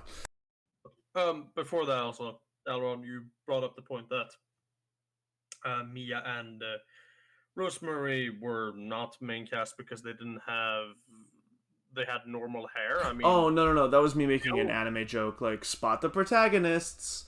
Well, yeah, sure, but at the same time, like, out of the 5 main casts we know is the 5 main cast from the ending, the only one who has strange colored hair is Lou, who has this pinkish red hair. Yeah, sorry, let me rephrase that. I tried, I mentioned it at the end, but I kind of mumbled it. I was making the joke being like, no, like, oh, like, they don't have colored hair, but I guess that doesn't really apply to this show anyway, because we have the general Victorian aesthetic of blonde, brunettes, and black hair. Like you said, colored hairs thus far have only been like what, Barbie and Lou. Pretty much. I can't believe Lou is Itadori's kid. How sad. God damn it. Fucking hell, me. I got Jujutsu Kaisen on my mind all of the time. I got Jujutsu Kaisen in my soul. Take me out of control. Listen, Vivy is trying to wrench that show out of my heart and take its place, okay? Mm-hmm. And anyways, I was going to say, last week I brought up how the show had cut 2 characters. There was actually a thread I saw about it, and it was actually from the mangaka. The mangaka has been working with Clover and helping them figure out which things can be cut so to keep the story intact. And it was essentially like, hey, for this season and where you're planning to end it, these characters aren't needed. But if you ever do season 2, we can find a original way to bring those 2 characters in. And I'm like, oh, okay, that is a proper way to do an adaptation where you know you're going to have to cut a bunch of stuff. That's the proper way to do it, is work with the mangaka on that. Just so you don't make them fucking depressed when they go, you cut out this one part that was really important personal to me. I cry. Yeah. Yeah, I guess they learned their lesson. Well, I think they might have been working with the Horimiya mangaka as well, but I'm not sure. I don't know. But yeah, we all know you're referring to the Promised Neverland situation. Yeah, though, having read some of Horimiya, I am kind of sad that a lot of that stuff didn't get animated, because a lot of it is fucking great. It wouldn't be able... all of it could... Listen, Horimiya is a fucking legendary anime in terms of adaptation, but also for many other reasons. But, Like, I believe that is, a trifecta for Shadow House. Yeah, trifecta for Shadow House, meaning the show that dies is Mars Red. Honestly, Mars Red, I would rather you have gone on the wheel with World Ends With You, but listen, Makan, I completely get where you're coming from with it. You have more promise for this show than I did, so let's see what next week brings. Yeah, we essentially had the same point. You were also on the fence. I just ended up picking the fuck because I was going to end up watching it anyway or playing the game. So I had to be honest with myself that, hey, that counts as a fuck. Even Listen. though it's a sloppy, dirty fuck you're ashamed of afterwards. I'm going to watch the next episode anyway myself. Well, now we have to.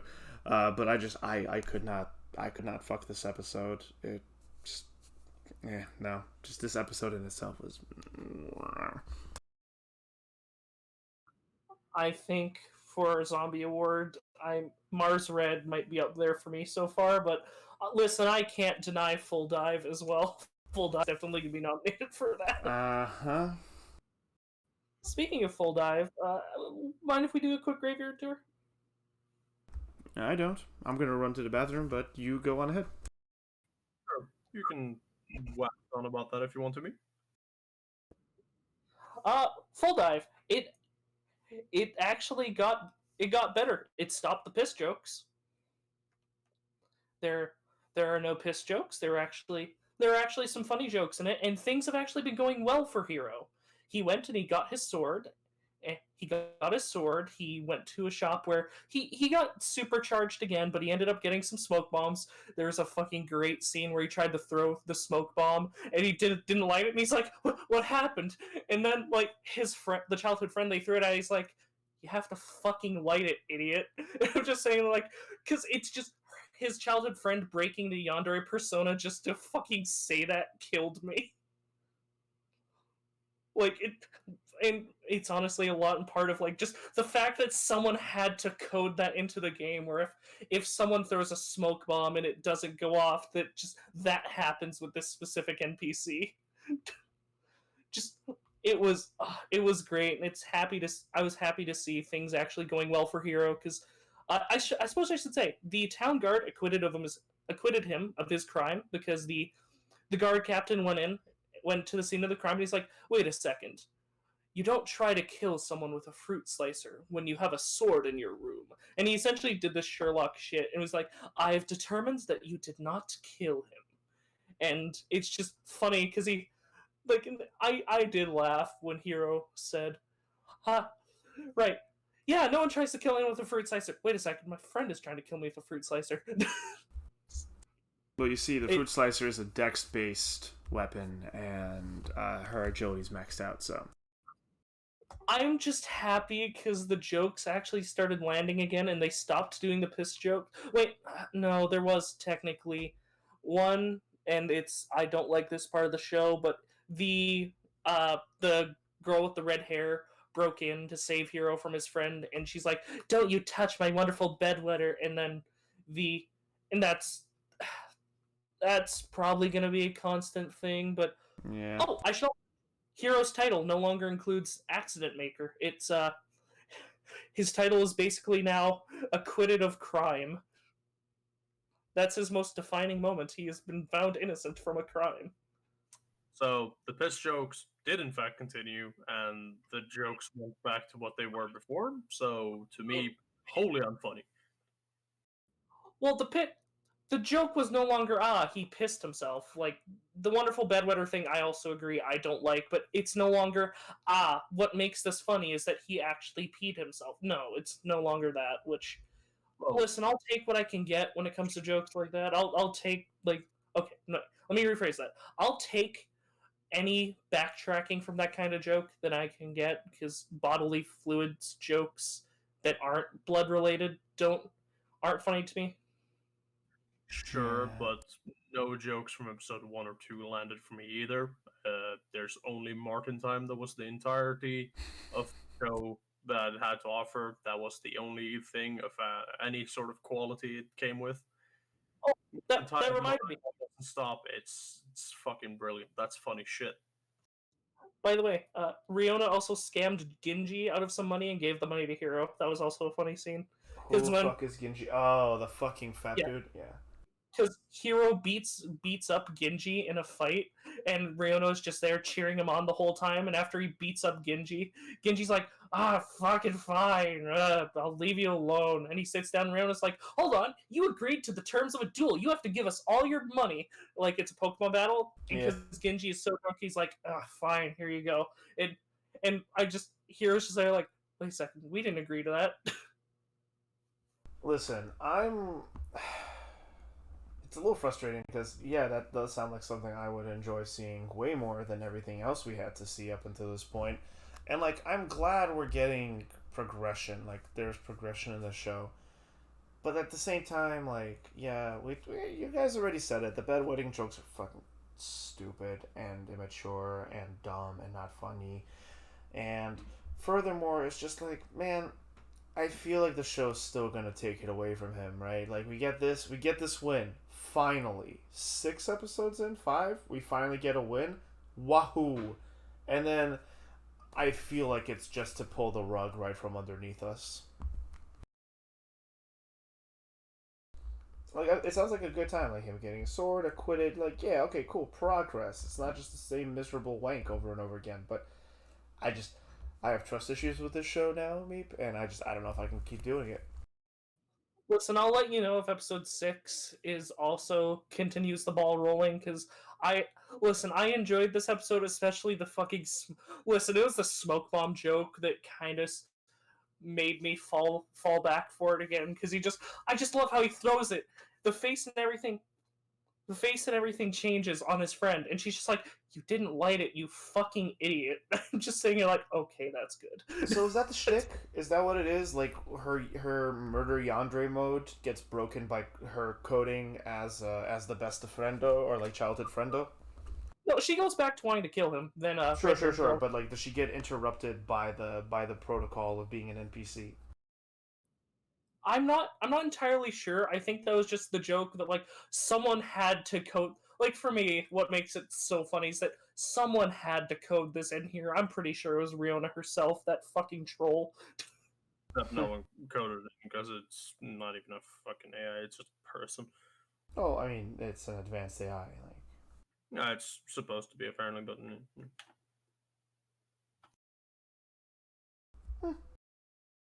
hey man, I'm glad you had a good time with it, and this episode does definitely sound better than what we've had to fucking put up with for the last 2 or 3. That being said, I'm not gonna touch it personally yet. I'm gonna give it another episode or 2, and then if you tell me that it's kind of keeping this pace, I might just binge it and catch up to you. well, it Yeah, sounds listen, like it's like the same praise you gave the first 2 episodes, so which is like a active brain aneurysm for me. listen, I'm not saying, hey, definitely pick up the show. I'm saying I enjoyed this episode, and I'm not gonna fully go into them, but I also enjoyed the new MHA and the new Doctor Stone. They were good. I enjoyed them. E. Nice.